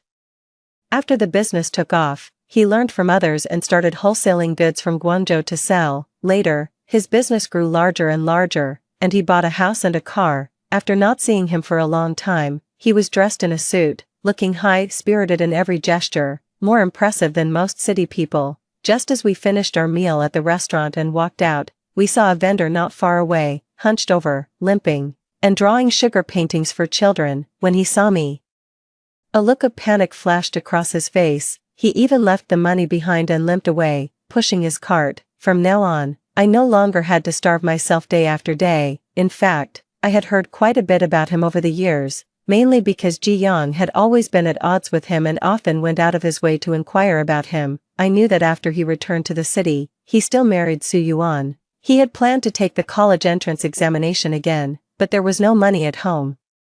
And there was no longer a fool to support him. After struggling for a long time, he had to accept his fate. Later, unable to find a job, he started setting up a stall to do business, but Su Yuan, who was used to a comfortable life, couldn't stand it. She had originally wanted to live a good life with Yu Bai and naturally didn't want to go out early and come back late to help him with the stall. One day, she swindled a large sum of money from someone in Yu Bai's name, abandoned their newborn daughter, and ran away. The creditors, unable to find her, broke one of Yu Bai's legs and then stood outside his house every day, forcing him to pay back the money. Since then, he had ended up in this state. Looking at his down and out appearance, Ji Yang sneered. My fiancé was curious and asked me, "Who's that? Why did he run away when he saw us?" I turned away my gaze and said calmly, "Just an unimportant person, don't worry about him, let's go." Story 2. My mother, who favored boys over girls for most of her life, became paralyzed unexpectedly at the age of 50. My younger brother, her beloved son who lived off his parents, never took up his responsibilities. I, unmarried, took care of her alone for 20 years until she passed away, unknown to anyone. My mother was reborn after her death, returning to the year when I was 18. Shirley, did you actually buy a new phone? During the summer break when I returned home, the corner of my new phone accidentally peeked out of my pocket and was spotted by Benny, who was watching TV on the sofa. He dropped his chips and dashed over to me in one swift motion, snatching the phone from my pocket and excitedly examining it from all angles. Alarm bells rang in my head, sensing trouble brewing. "What are you doing? Give it back." "Hee, it's mine now." Benny tried to unlock the phone with a few passwords, all incorrect, then forcefully demanded I unlock it for him. In desperation, I said, "I bought this with the money I earned from my part-time job. You can't take it. I want it, and I will have it." "Hee, don't you have your own phone? Why do you have to take mine?" This phone, which I had bought with money earned from long hours of part-time work, was not something I was willing to just hand over. Besides, Benny, still in high school, already had the latest iPhone model. My phone was just a 2,000 yuan device, but he had a habit of taking my things, even if he didn't need them. What's wrong with having two phones? I suppressed my anger. "Give it back, Mom." Hearing him call our mother, my heart sank. From childhood, whatever Benny wanted, our parents would go out of their way to fulfill. Especially if he took an interest in my belongings. It wasn't as if I hadn't resisted before, but my protests only resulted in scolding and punishment. "You're his older sister. Why can't you give in to your brother? How can you be so thoughtless? You foolish girl, you'll get married someday, and the Lin family will have to rely on your brother. Don't even think about comparing yourself with him." I had heard these words countless times. Watching my defeated expression, Benny started to laugh triumphantly, making faces at me. I was so angry I trembled, wishing I could slap him across the face. Slap, a crisp sound rang out, and Benny's face indeed received a hefty slap. I widened my eyes in shock. Benny, clutching his face, also widened his eyes. "You scoundrel, how dare you take your sister's things? Give it back now." Out of nowhere, Mom appeared from the bedroom, and after slapping Benny, she stood with one hand on her hip and the other pointing fiercely at the phone in Benny's hand. This ferocious expression, one I had seen countless times growing up, had always been directed at me. This was the first time I saw Mom lash out at Benny. "Mom, you hit me. You actually hit me." For Shirley, Benny was still in shock, yelling and questioning our mom. Slap. Another slap landed on the other side of Benny's face. Mom's anger intensified. "Yes, I hit you. And who allowed you to call your sister by her name? From now on, address her respectfully as sister." My jaw dropped. From the age of 7 or 8, Binny had always addressed me by my first name, who in the family didn't know, but it was tacitly accepted, having been coddled from a young age. Binny was not accustomed to such treatment. Once he realized what was happening, he burst into tears, screaming and furiously threw my phone to the ground. I won't, if I can't have this phone. Neither can Shirley. After yelling, Binny ran into the bedroom and slammed the door so hard it made me shudder uncontrollably. I looked at the shattered phone screen, heartbroken, and quickly knelt down to pick it up. While calculating the cost of replacing the screen, I wondered why Mom was acting so unusually today. Shirley, forget about the phone, we'll get a new one. I looked up incredulously, meeting my mother's tender and compassionate gaze. My heart skipped a beat, I admit. Seeing Mom like this was nice, but it was so sudden that I was not used to it and began to wonder if I was dreaming. Mom pulled me up, examining me from head to toe with a look in her eyes that I couldn't quite understand. Uneasily, I let her gaze over me. Wait, was I seeing things? Was she crying? She touched my hair as if talking to herself. It's good, Shirley doesn't have any gray hair. I'm only 18. Just started college, of course, I don't have gray hair. She then touched my hand.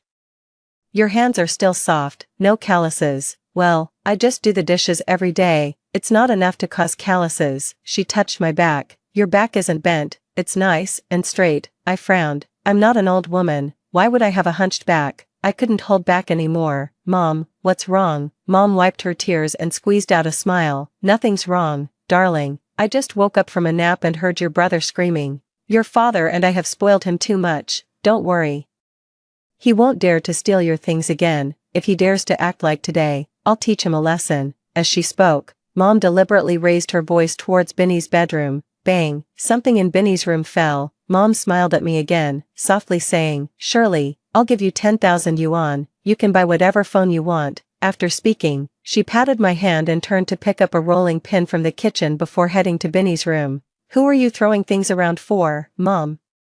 Why are you hitting me again? I'm hitting you because you deserve it, and if you ever treat your sister like that again, I'll do it again. Amid Binny's screams, I pinched my thigh. Ouch, that hurt. After Mom disciplined Binny, she really transferred 10,000 yuan to me, but I didn't dare to spend it. I was afraid that when I woke up tomorrow, everything would have changed. Before dinner, Mom specifically came to ask what I wanted to eat, her face full of guilt and remorse. She said, Shirley, I was wrong before, I didn't pay enough attention to you. What do you love to eat? Mama will cook it for you. Ever since I can remember, I was never allowed to be picky, waste food, or make special requests, but Binny could do all that. Whatever he didn't like, our parents would make me eat. Whatever he couldn't finish, they would pass it on to me. Whatever he wanted to eat, Mom would make right away, or Dad would go out to buy it. No one cared or knew what I liked or disliked.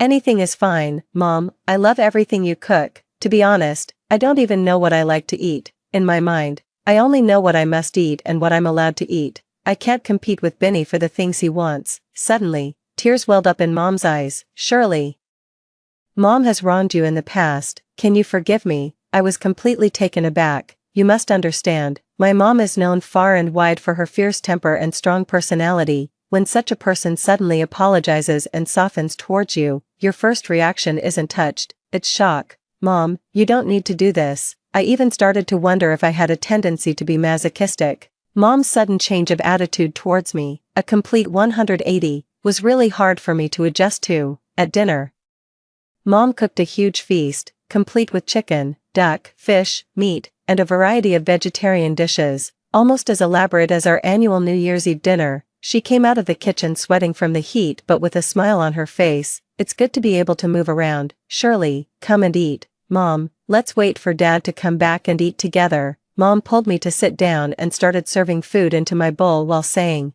eat if you're hungry. Suddenly, Binny burst out of his room, yelling, Mom, how could you start eating without calling me? Mom didn't even look up, just coldly said, eat if you want. Then she turned to me with a smile. Oh yes, I also steamed some sticky rice buns for you. I'll go get them. I watched her as she turned to go to the kitchen, and my memories suddenly flashed back to when I was 8 years old. That time, Mom had steamed a basket of sticky rice buns. Binny was holding one in each hand, biting into them, and I happily took one too. But before I could even take a bite, Binny yelled, you can't eat them, they're all mine. in a fit of anger, I bit into one anyway. Benny, furious, threw all his buns on the floor, crying and saying that I was bullying him by stealing his food. I was punished that day with no dinner, and Benny became even more unreasonable after that. Now, Benny was clearly furious but didn't dare lash out at Mom and instead whispered threats to me. "I've already told Dad about you. Just wait until he comes home to deal with you." As soon as he finished his sentence, the door opened. It was Dad. "Dad," Benny cried out with a sobbing voice, sounding deeply aggrieved. Seeing me sitting and Benny standing, Dad scowled and scolded me. "Shirley, your brother and I haven't even eaten yet, and you've already started. Are you asking for a spanking?" He quickly walked over and grabbed the collar of my shirt, trying to pull me up from the chair. "George." I turned around and saw Mom standing at the kitchen doorway, her expression dark and foreboding. Normally, that look on Mom's face was a sign that a storm was about to break, and Benny shrank behind Dad, trying to hide. At the moment, my dad had no idea what was going on. He was gripping me so tightly that I felt like a little chick being picked up by the scruff of my neck, my feet dangling in the air. The next second, my mom's fists rained down on my dad like a hailstorm. "Let go of her, will you? How can you speak to Shirley like that?" Attacking Shirley without even understanding the situation. "What kind of father are you? Have you ever considered Shirley's feelings?" Caught off guard, my dad clumsily released my collar, dodging and yelling, "Joanna, have you lost your mind? Why are you hitting me?" Hey, not the face, but my mom's blows only grew fiercer, and in her fury, she swung at both my dad and Benny. Poor Benny was wailing as if he was being slaughtered. "Why are you hitting me too?" 10 minutes later, our family of 4 sat at the dining table. My dad, Benny, and I were eating in silence, while my mom chattered nonstop. "Shirley, have some fish belly. It's boneless." "Shirley, try the duck soup I made. How does it taste?" "You're too skinny. Eat more meat, but don't forget the vegetables for a balanced diet." "Benny, what do you think you're doing? Your sister hasn't had any chicken legs yet. Don't you dare touch them." Benny, seething but not daring to speak, kept making eye signals to my dad, who deliberately turned his face away while holding his bowl. Under my mom's enthusiastic feeding, I felt so full I could vomit. I stood up to clear the dishes as usual, but my mom snatched them away from me. "Benny, go wash the dishes." Incredulously, Benny looked at my mom. "Mom, you've never asked me to wash dishes before." With an undeniable tone, my mom calmly said, "Benny, not just today. From now until you go back to school. You're going to wash dishes every day. Besides washing dishes, you'll sweep, mop, clean the toilet, take out the trash, and wash your own clothes." I was utterly shocked. Normally, these chores were my responsibility whenever I was home. Clearly, Benny was not happy about this. For someone who had been coddled all his life, asking him to wash dishes and mop daily was practically a death sentence. "Why, I don't want to." My dad tried to intervene. "Honey, Shirley's just come home for the vacation. Let her help you like before. Why make the boy?" "Shut up, what I say goes." Benny suddenly stood up. "Mom, if you insist on making me do it, I'll go on a hunger strike." Refusing to eat was Benny's go-to move since he was little. Whenever he screamed, "Then I won't eat," my mom would immediately give in and satisfy all his unreasonable demands. Being the favored one, he had the privilege to throw tantrums. When I was 13, I once ran away from home. I waited at a street corner 200 meters from our house for 4 hours. As night fell, I dejectedly walked back home. They were having dinner as if nothing had happened. "See, I told you she'd come back on her own. We can't keep spoiling that brat." "Shirley, you're not allowed to eat dinner tonight. If it happens again, see how I'll deal with you." Mom stood up, took off her apron, and said indifferently to Benny, "Then starve to death for all I care." That evening, Mom took me to the mall. Clothes, shoes, skincare products, various necessities, anything she thought I could wear or use, she bought without hesitation. Before going to college, I wore school uniforms all year round. After the college entrance exams, it took several tries to convince Mom to give me 500 yuan to buy new clothes, but it was different for Benny. He had endless brand name clothes. His closet was packed full, and even basketball shoes costing thousands of yuan didn't make Mom flinch when buying them for him.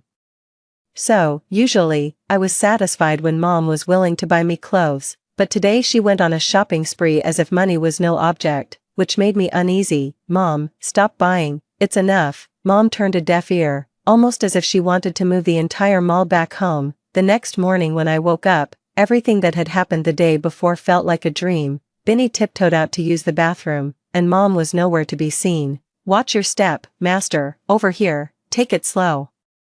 Mom's voice came from outside, and Benny, as if escaping, flew back to his bedroom. "Shirley, you're up. Come see what good things Mom bought for you." More purchases. My small bedroom was already packed to the brim. There was absolutely no more space. When the items were brought in, my jaw dropped. A piano. Mom had actually bought me a piano. "Shirley, didn't you always want to learn the piano when you were little? Do you like it?" There was a gleaming look in Mom's eyes. Her tone even carried a hint of appeasement. "Mom, this is too expensive. Moreover, not only does it not fit in my room, there's no place for it in the living room either." I hadn't recovered from the shock when Mom already pushed open Benny's bedroom door. "Put it here, Masters. Benny, you're swapping rooms with your sister. Start moving now." "Mom, why should I switch rooms with her for no reason?" "You'll switch if I say switch, or do you want me to beat you?" Mom's decisions were never up for debate. Half an hour later, the piano was in Benny's room. 2 hours later, Benny's room became mine. Our house was just a 2-bedroom. And my bedroom was converted from a storage room. A single bed and a small desk almost filled up the room, and I had to hang my clothes on a retractable clothes rack. My things were easy to move, but Benny's stuff was just too much. Clothes, shoes, computer, speakers, figurines, decorations. Mom ruthlessly threw them all into a big box for him to sort out. Benny didn't dare yell at Mom anymore and sulked in his room alone. Since he didn't do any chores, Mom simply didn't cook for him. And every time I tried to help Mom with chores, she stopped me. Suddenly, the status of me and Benny in Mom's heart seemed to have switched. He became the child Mom disfavored, while I, inexplicably, became the apple of her eye, even more so than she ever was with Benny. Mom was adamant. If Benny didn't do the chores, she wouldn't cook for him, nor allow him to order takeout. If he dared to eat out, he wouldn't be allowed to come home that night. In just 2 weeks, Benny visibly lost a lot of weight. His spirits constantly low, like a frostbitten bok choy. Under the stern gaze of my mother, my father no longer dared to boss me around or to hit me at whim. Whenever he tried to speak up for Benny, he would only face harsher scolding from my mom. She even threw out all the cigarettes at home, forcing my dad to quit smoking. Her reason was that if he continued, he'd get lung cancer before he turned 50. Without his cigarettes, my dad also became listless, until one day, he came home from work, excitedly announcing that the main corporation was organizing a group purchase for housing, allocating quotas to each subsidiary, and if interested, the payment had to be made in full at once. "Honey, the welfare house is that development we looked at before. Great location, beautiful layout, most importantly, with the group purchase, it's $300,000 cheaper than the market price." $300,000, imagine that. Everyone at my office was buzzing about it today. "You should withdraw our savings tomorrow. Our bank balance is just about right. We must secure a spot and get on board with this opportunity." Mom had always complained that our current house was too old and in a poor location, making shopping and commuting inconvenient. She always wanted to change houses, but we never came across the right opportunity. It was either that the affordable ones didn't catch her eye, or the ones she liked were too expensive. With such a great opportunity now, I thought Mom would be thrilled, but when I turned to look at her, I surprisingly found her wearing an indifferent expression. "We're not buying." "What did you say?" My dad thought he had misheard. Mom raised her voice and repeated, "We're not buying." My dad started squawking like a scalded chicken. "Why not buy? It's such a great opportunity, an opportunity others would kill for, and you're just going to pass. Haven't you always wanted to change houses?" Although I wasn't qualified to participate in such significant family decisions, I too thought my dad made sense. Missing out on a chance to save hundreds of thousands seemed like missing the boat, but no matter how my dad appealed emotionally or reasoned with her, Mom remained unmoved. My dad was nearly going mad. "Joanna, you'll just wait and regret it. I'll see where you go crying then." But there was nothing he could do. The money was controlled by Mom, and without her consent, it was untouchable. The next day, my dad left the house in a huff without even eating breakfast. That afternoon, Mom's old schoolmate aunt suddenly called her. "Joanna, today's the registration day for buying the house. Why hasn't your family's George done anything?" "Oh, we've decided not to buy that house. We'll look around some more." "My heavens, you're passing up such a huge bargain. I told my Patrick he's not allowed home if he doesn't secure a spot." Luckily, he managed to get one and paid in full on the spot. Aunt's husband happened to be in the same company as my dad, and over the years, she and my mom had always been quietly competing. comparing looks, health, husbands, children, living conditions. It turned out Aunt was calling specifically to brag to my mom. Mom, however, didn't engage in her usual sarcastic banter but instead replied with a smile, "Well, congratulations to you, we don't have the money, so we're not joining in on this frenzy. George earns about the same as Patrick, and you don't have the money. Wow, if I were you, I'd even borrow to secure that house. I've seen that house, and boy, it's fantastic. You might regret this in the future," Aunt said, thinking she had the upper hand as she chuckled and hung up the phone. I couldn't help but ask my mom why she didn't want to buy the house. Mom looked disdainful. Let Helen grab that unfinished house. Unfinished. I looked at Mom skeptically. How did she know? After saying that, Mom clammed up, refusing to say more no matter how much I questioned her. She then urged me to change clothes, mysteriously mentioning she would take me somewhere. After an hour-long taxi ride, Mom brought me to a sales center in the western suburbs. Behind the sales center was a residential area under construction, surrounded by desolate land as far as the eye could see, with no amenities nearby. The sales center itself was almost empty, hardly visited by anyone. I was very puzzled. Mom, you're not seriously considering buying a house here? It's quite far from the city center. In fact, that was an understatement. It was more than just a bit far. It was nearly out of the city. Mom ruffled my hair. You don't understand now, but you will later. The sales consultant greeted us warmly. Ma'am, although there's nothing around right now, in 3 years, this place will.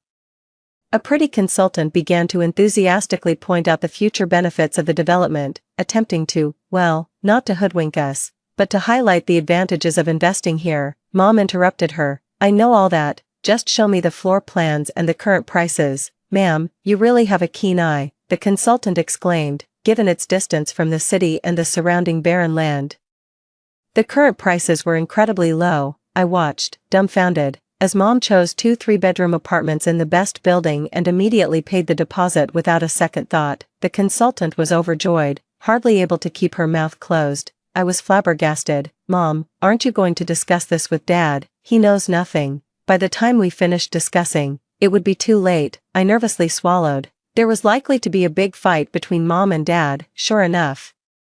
When Dad found out Mom had spent $200,000 on those apartments in that desolate western suburb, 2 apartments at that, he was furious, ranting about having married a foolish wife who squandered money and even threatening divorce. Dad, in a fit of anger, stayed at his workplace for a week without coming home. When Aunt heard the news, she came over, barely concealing her glee, to mock my mom. Joanna, I'm not trying to criticize you, but if you missed out on the welfare housing, you shouldn't have panicked and acted recklessly, Aunt said. Mom just smiled silently. What's in the western suburbs? No economy, no development. Anyone with a bit of foresight wouldn't buy a house there. You're just throwing your money away, Aunt continued. Mom remained calm and collected. Aunt went on, look how angry you've made George. When your son wants to get married later, which girl would be happy marrying into a family without a decent house? This time, Mom couldn't hold back.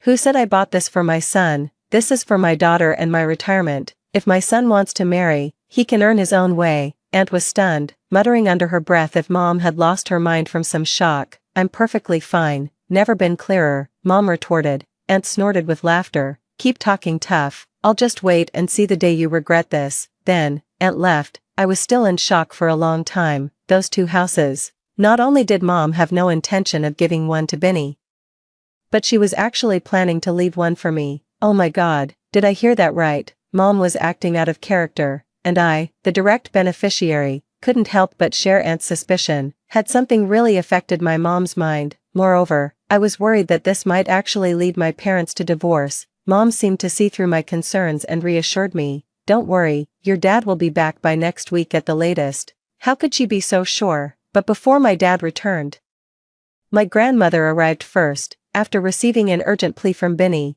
the old lady spent $100 to take a taxi from the neighboring county. Arriving full of fury, she arrived when Mom was not at home. Benny, seeing her as his savior, threw himself into her arms, sobbing, Grandma, you're finally here. My God, my dear grandson, how did you get so thin? I was in the bedroom and my heart tightened reflexively when I heard Grandma's voice. Then Benny spilled everything, lamenting the inhuman treatment he had suffered recently. Grandma listened, continuously expressing sympathy with cries of "Oh my poor grandson, When Grandma heard that Mom had made Binny do household chores, she was incredulously shocked. How could your mom make you, a young man, wash dishes and mop floors? Men in our George family are meant for bigger things, not housework. Grandma, I was actually mopping the floor right before you came. Mom said if I didn't finish, I wouldn't get any food. What has gotten into your mom? She used to treat you so well, didn't she? I don't know, she just bought a house a few days ago, said it was for Shirley, and I didn't get anything. Grandma's voice suddenly became sharp. I think your mom has lost her mind. Where is your sister? Get her out here. Feeling a mix of emotions, I timidly walked out of the bedroom and called out, Grandma. I couldn't help it. I've been afraid of her since I was little, and, I admit, I really didn't like her. She had advocated giving me away when I was born. At 3, she deliberately let go of my hand in a busy market, and I ended up being brought back home by a passing neighbor. At 9, she took me and Binny to an amusement park but bought only 2 tickets, one for Binny and one for herself, leaving me to shiver in the cold at the entrance for hours, and I ended up with a fever that night, before my university entrance exams. She even kept telling my parents that it was useless for girls to study so much, better to find a rich husband. Thankfully, my aunt always spoke up for me, which gave me the chance to go to college. At that moment, Grandma looked at me with disdain. A girl daring to compare with my precious grandson. Shouldn't you be doing more housework at home, learning to cook? That's what's proper. You just watch your brother work. You don't stop him when your mom makes him do chores. Do you even act like a sister? I'm telling you, as long as I'm here, I won't let your mom make such foolish mistakes. What kind of logic is this? Buying a house for a daughter and not for a son? What are you standing there for? Go mop the floor, and then cook for your brother. Although Mom has been extraordinarily nice to me recently, I'm not deluded. I obediently picked up the mop. There's no winning against Grandma. Binny raised his hand. Grandma, look at my hands. They're all calloused. Grandma tenderly embraced Binny, soothing him gently. My poor grandson, you've suffered. While I was mopping the floor, I silently cursed Binny for being so pretentious. Just then, Mom returned from grocery shopping and immediately noticed me slogging away. Shirley, didn't we agree that your brother would handle the chores from now on? I responded with a sheepish smile. Joanna, Grandma, sitting cross-legged, drawled as Mom finally noticed her sitting on the sofa, slightly surprised. Mom, when did you get here? Oh, when did I get here? If I hadn't come, who knows how bullied my grandson would have been. Mom snatched the mop from my hand. Binny, finish your chores. Binny cowered behind Grandma. Grandma, suddenly, Grandma slammed her hand on the coffee table and shouted with commanding force, I want to see who dares make my grandson work today. Despite her age, Grandma's presence was just as imposing as Mom's. Binny and I didn't dare breathe. Feeling the tension between them, Grandma, holding Binny's hand, scolded my mom. He's a boy. Why should he do household chores? What are you thinking? He's growing, and you're not even feeding him properly. What if he falls ill from malnutrition? Can you bear that responsibility? And Binny's room, you make him stay in that storage space. It's like a pigsty. Is that a place for people? So, I guess I'm not human then. And another thing, Grandma pointed at Mom. Binny said you bought a house for your daughter, not for him. Is that true? Faced with Grandma's fierce interrogation, Mom remained calm. Yes, since George put me in charge, I have the authority. What authority? I don't believe my son would allow you to act so recklessly. If you really dare, do you believe I'd convince my son to divorce you? I looked worriedly at Mom, but she just smiled slightly. Suit yourself. Binny, didn't you hear me? Finish mopping. Grandma was so angry she trembled. Dear grandson, come with Grandma. Let's see who can force you to work. With that, Binny found his support, glanced resentfully at Mom and me, quickly packed some things in his room, and indeed left with Grandma. As they left, I could still hear Grandma saying, just wait for your mom to regret this. I assure you it won't be long before she comes to fetch you. After Grandma and Binny left, I was genuinely worried for a few days, fearing that Dad might suddenly return and decide to divorce Mom. But Mom continued her life unaffected, eating and drinking as usual. Turns out Mom was right. Dad came back that weekend, looking disheveled and embarrassed. Shirley, where's your mom? I was watching TV and pointed towards the bedroom. Dad, too anxious even to change his shoes, rushed in. I heard him excitedly shouting, Honey, the developer of that welfare housing, he took everyone's full payments and ran off. The building isn't even finished, and it's already abandoned. It's only been a few days, and everyone at my work who bought those houses was initially so happy. Now they're devastated. They're all talking about calling the police, but what's the use, the money's gone. Patrick and Helen are heading straight for divorce. Patrick claims that he was persuaded by Helen to buy their house and even had to borrow a significant amount of money for it. Thank goodness we didn't buy it, my dad remarked after a lengthy discussion, filled with both emotion and relief, while my mom remained unfazed, as if she had known all along. Still think I'm confused, she asked. It's me who's the real fool here, he admitted. Still want a divorce, he quickly added, a divorce. Why would you say that, dear? Which made my mom laugh, and I couldn't help but join in. I heard my dad say, well, I've realized that owning 2 mediocre houses is still better than losing all our money, as long as they don't end up unfinished. Right then, the local news on TV was reporting, our city plans to invest 65 billion yuan to expedite the Eye of the City project, focusing on high-quality development, high-standard planning, implementation, and management, to push forward the development of the new district.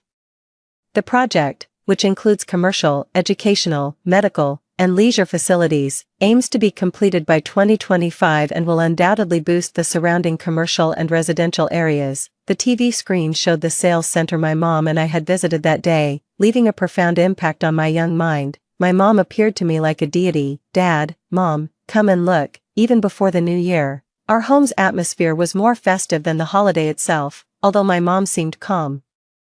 I could feel her happiness. My dad, who had been downcast, now walked with his head held high. Ah, Patrick used to mock me so much. Who would have thought the tables would turn? My mom advised him to keep a low profile to avoid envy. Right, you're correct. But thinking about how much those 2 apartments you bought have appreciated, I can't even sleep, my dad exclaimed. My mom gave him a stern look. Buy another one. And you think I wouldn't have killed you? Besides, do you even have that much money? Anything my mom said now, my dad wouldn't get upset. Hee, look at you, he chuckled, thrilled to the core, with Benny completely forgotten unless my mom mentioned bringing him back. While out shopping, I ran into Aunt who quickly dodged us before we could greet her, despite my mom's advice to keep things low-key. The news that we had bought 2 apartments at a bargain price that had then skyrocketed was soon known by our relatives. My aunt and uncle were the first to visit. Joanna, how do you have such great foresight? My mom modestly replied, just blind luck. Why didn't you think to bring us in on this great deal at the start? My uncle lamented, brother, if I had called you then, would you have joined? My uncle awkwardly laughed while my aunt quickly changed the subject. So, your older nephew is about to propose, right? The girl's family is asking for a hefty bride price.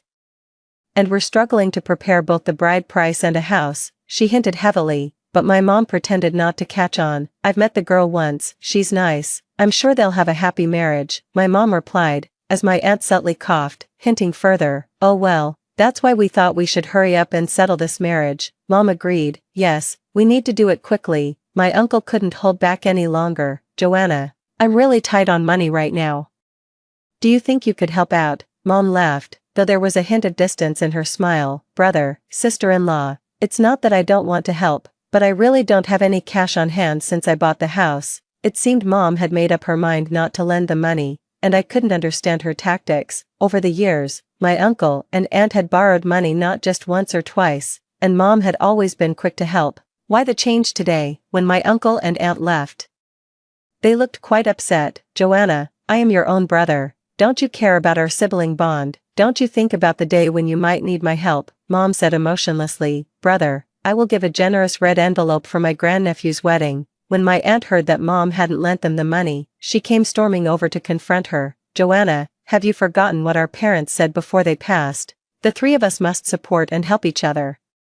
His problems are our problems, and we must find ways to assist him. Mom scoffed, he's a grown man, and whenever he faces a little trouble, he comes to us. What about when we have problems? He just shirks his responsibilities. I'm tired of being the fool. But he's the only male in our family. Mom interrupted my aunt, continuing the family line. Sister, don't you find that laughable? Tell me, did we serve our parents any less than he did, who was by their bedside in the hospital? Him or us taking turns day and night. Once we women are married, we're considered water thrown out, while men are always treasured, seen as the hope and future of the family. In my opinion, if he can't even fulfill basic human decency, he's worthless. Stunned by Mom's words, my aunt left in a daze. After my aunt left, Mom took the initiative to call my aunt, her sister, exchanged a few pleasantries, and warmly invited her family to come visit us. Mom, didn't you have a fallout with my aunt last time? Surely, you might not understand adult matters yet. Mom has learned from her losses which people are genuinely kind and which are not. Adversity reveals true friends. Mom was again speaking in ways I couldn't comprehend. When had she suffered a loss? I wasn't aware. Under Mom's influence, Dad's attitude towards me also gradually changed. He no longer called me stupid girl with a sour face, nor did he constantly lecture me to be considerate towards Benny. Oh, speaking of Benny, it seems he's been at Grandma's house for almost a month now, and Mom shows no signs of wanting him back. Once I overheard Grandma calling Dad, "When is your wife planning to bring your son back home? What's the matter, Mom? Isn't Benny happy at your place? Aren't you worried he'll get tired again if he comes back?" I don't know if he'll get tired, but if he doesn't come back soon, I'm going to be exhausted to death. It turns out that after Benny went to Grandma's, he completely let loose, reverting to his lazy, gluttonous ways. Benny is picky with food, he demands meat at every meal, and if he gets hungry at midnight, he wakes Grandma to cook for him. Benny is messy. He throws used tissues everywhere, leaves towels strewn about, doesn't lift the toilet seat, and leaves crumbs all over the bed. Grandma, who loves cleanliness, could hardly stand it. Every day she had to clean up after him. Benny liked to sleep in during the mornings, so he wouldn't let Grandma listen to the radio. At night, Benny would play video games, blasting the volume no matter the hour. Over the month, Benny gained back the weight he had lost, while Grandma got noticeably thinner. Previously, when Benny visited his grandma's house, it was only for 3 or 4 days, and she didn't mind whatever he did, but this time, the visit was too long, coupled with the fact that he had been feeling cooped up at home, without his mother to supervise. He completely let loose, and even Grandma couldn't tolerate it anymore. She didn't wait for his mother to plead with Benny to return. Instead, she indirectly asked my dad about it. My dad, already tipped off by my mom, said with difficulty, "If Benny comes back, he can only stay in the small room, which would be tough for him." What's the issue? Didn't you grow up without even a bedroom? All 4 of us crammed into one small room. But if Benny comes back, he can't play video games or sleep in, which will be tough for him. Young people shouldn't stay up late. Going to bed early and rising early is the way to stay healthy. What about the chores Joanna will make him do if he comes back? It's all about balancing work and rest. Besides, doing more chores himself will help him understand others' hardships better. But, Grandma, losing her patience, shouted, "Enough with the buts, go get your son back home now." Benny never expected that even his beloved Grandma would betray him. His last bit of hope was shattered. His mom enrolled him in several tutoring classes, giving him a choice between housework and tutoring. Benny decisively chose tutoring. "Benny, don't say I didn't give you a chance. If your grades don't improve next semester, not only will you have to do housework, but you'll also be making breakfast and dinner every day. Since your grades are poor anyway, they can't get much worse." Moreover, Benny no longer dared to behave as before, snatching my things and bossing me around, and he even awkwardly called me sister from time to time. I don't know why Mom was so firm about Dad quitting smoking, refusing to give in, and Dad painfully completed the process. I spent that summer feeling like it was all a dream. On the day of departure, my mom took me to the high-speed train station, looking exceptionally happy. "Surely, starting this semester, Mom will give you 5,000 yuan a month for living expenses." I quickly shook my head. "Mom, that's too much." I told her that 1,500 was more than enough for me. "The amount is Mom's decision. How you use it is up to you. You're a sensible child. 1,000 times better than your brother." As she spoke, her eyes reddened. She was never one to cry, but the distance and barriers between us over 18 years couldn't be immediately erased in just over a month. I didn't know how to comfort her, or what to say, so I could only remain awkwardly silent. Mom laughed through her tears, wiping them away as she pushed me into the station. "Look at me, crying for no reason. All right, go on. Surely, study hard in college, make friends, and fully enjoy your own life. And remember, if there's anything, or any time you feel homesick, call me." "Okay." I pursed my lips and nodded. As the high-speed train left the platform and the familiar scenery started to fade away, I thought back to just moments ago when I unintentionally looked back and saw Mom stretching on her tiptoes, craning her neck, looking for me. Suddenly, my tears began to fall. The last time I left home for a university thousands of miles away, I felt only the thrill of escape. But this time, did I unknowingly develop a sense of attachment? In my junior year of college, Binny got admitted to a local university, and the whole family was overjoyed. Even Grandma had to admit that it was thanks to Mom's strictness over the past 2 years that Binny was able to get into college, and Binny's bad habits were curbed under Mom's strict discipline. During these years, Mom advised Dad on how to navigate office politics, whom to team up with, whom to gift, and whom to impress. After Dad followed her advice, he was promoted 3 levels in 2 years, and his career prospered immensely. My relationship with Binny also improved significantly during this time. Mom always made it a point to instill in him, Shirley is your sister, it's your duty to protect her from being bullied. Once your dad and I are gone, she will be your closest kin. If you don't treat her well, who will? As graduation approached, Dad wanted me to come back home. But Mom said, Shirley, don't worry about anything. If you want to come home, I support you. If you want to move to another city, I fully support you as well. If you decide to settle down in a city, I'll sell the house we bought for you to provide you with funds to buy your own. Mom really hopes you have your own life, to see you get married, have children, and start your own family. Mom needs to take good care of her health, so when you have children, if you want Mom to help, I'll be there without hesitation. If you find me annoying, I'll just provide financial support. Over the phone, Mom rambled from job hunting to me having children, and I found myself unexpectedly tearing up. 4 years ago, when I left home for university, I was thrilled to escape the suffocating environment of our home. Now, as graduation is nearing, I could go further away, yet I find myself filled with reluctance and concerns. I don't have grand ambitions. I chose to return home and successfully got a job as a civil servant. Mom was so happy she wanted to throw a huge celebration at a 5-star hotel, but I insisted on keeping it low-key. After settling into my job, Mom started looking for potential suitors for me. Dad didn't understand the rush.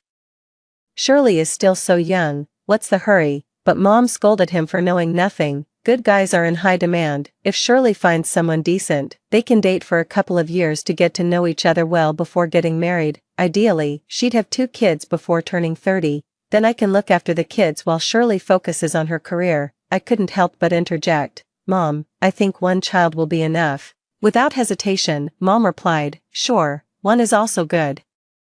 Whatever you say. Dad shook his head. That's what you call it, what you young people say, daughter slave. Mom slapped Dad on the back. Stop your nonsense, and don't forget the health checkup I scheduled for you this afternoon. Suddenly, a voice message popped up in the group chat from Binny. Mom, I actually won a 3rd-level scholarship, $500. Can you believe it? Your son is making something of himself. I sent a thumbs up emoji in the group chat. Hey sis.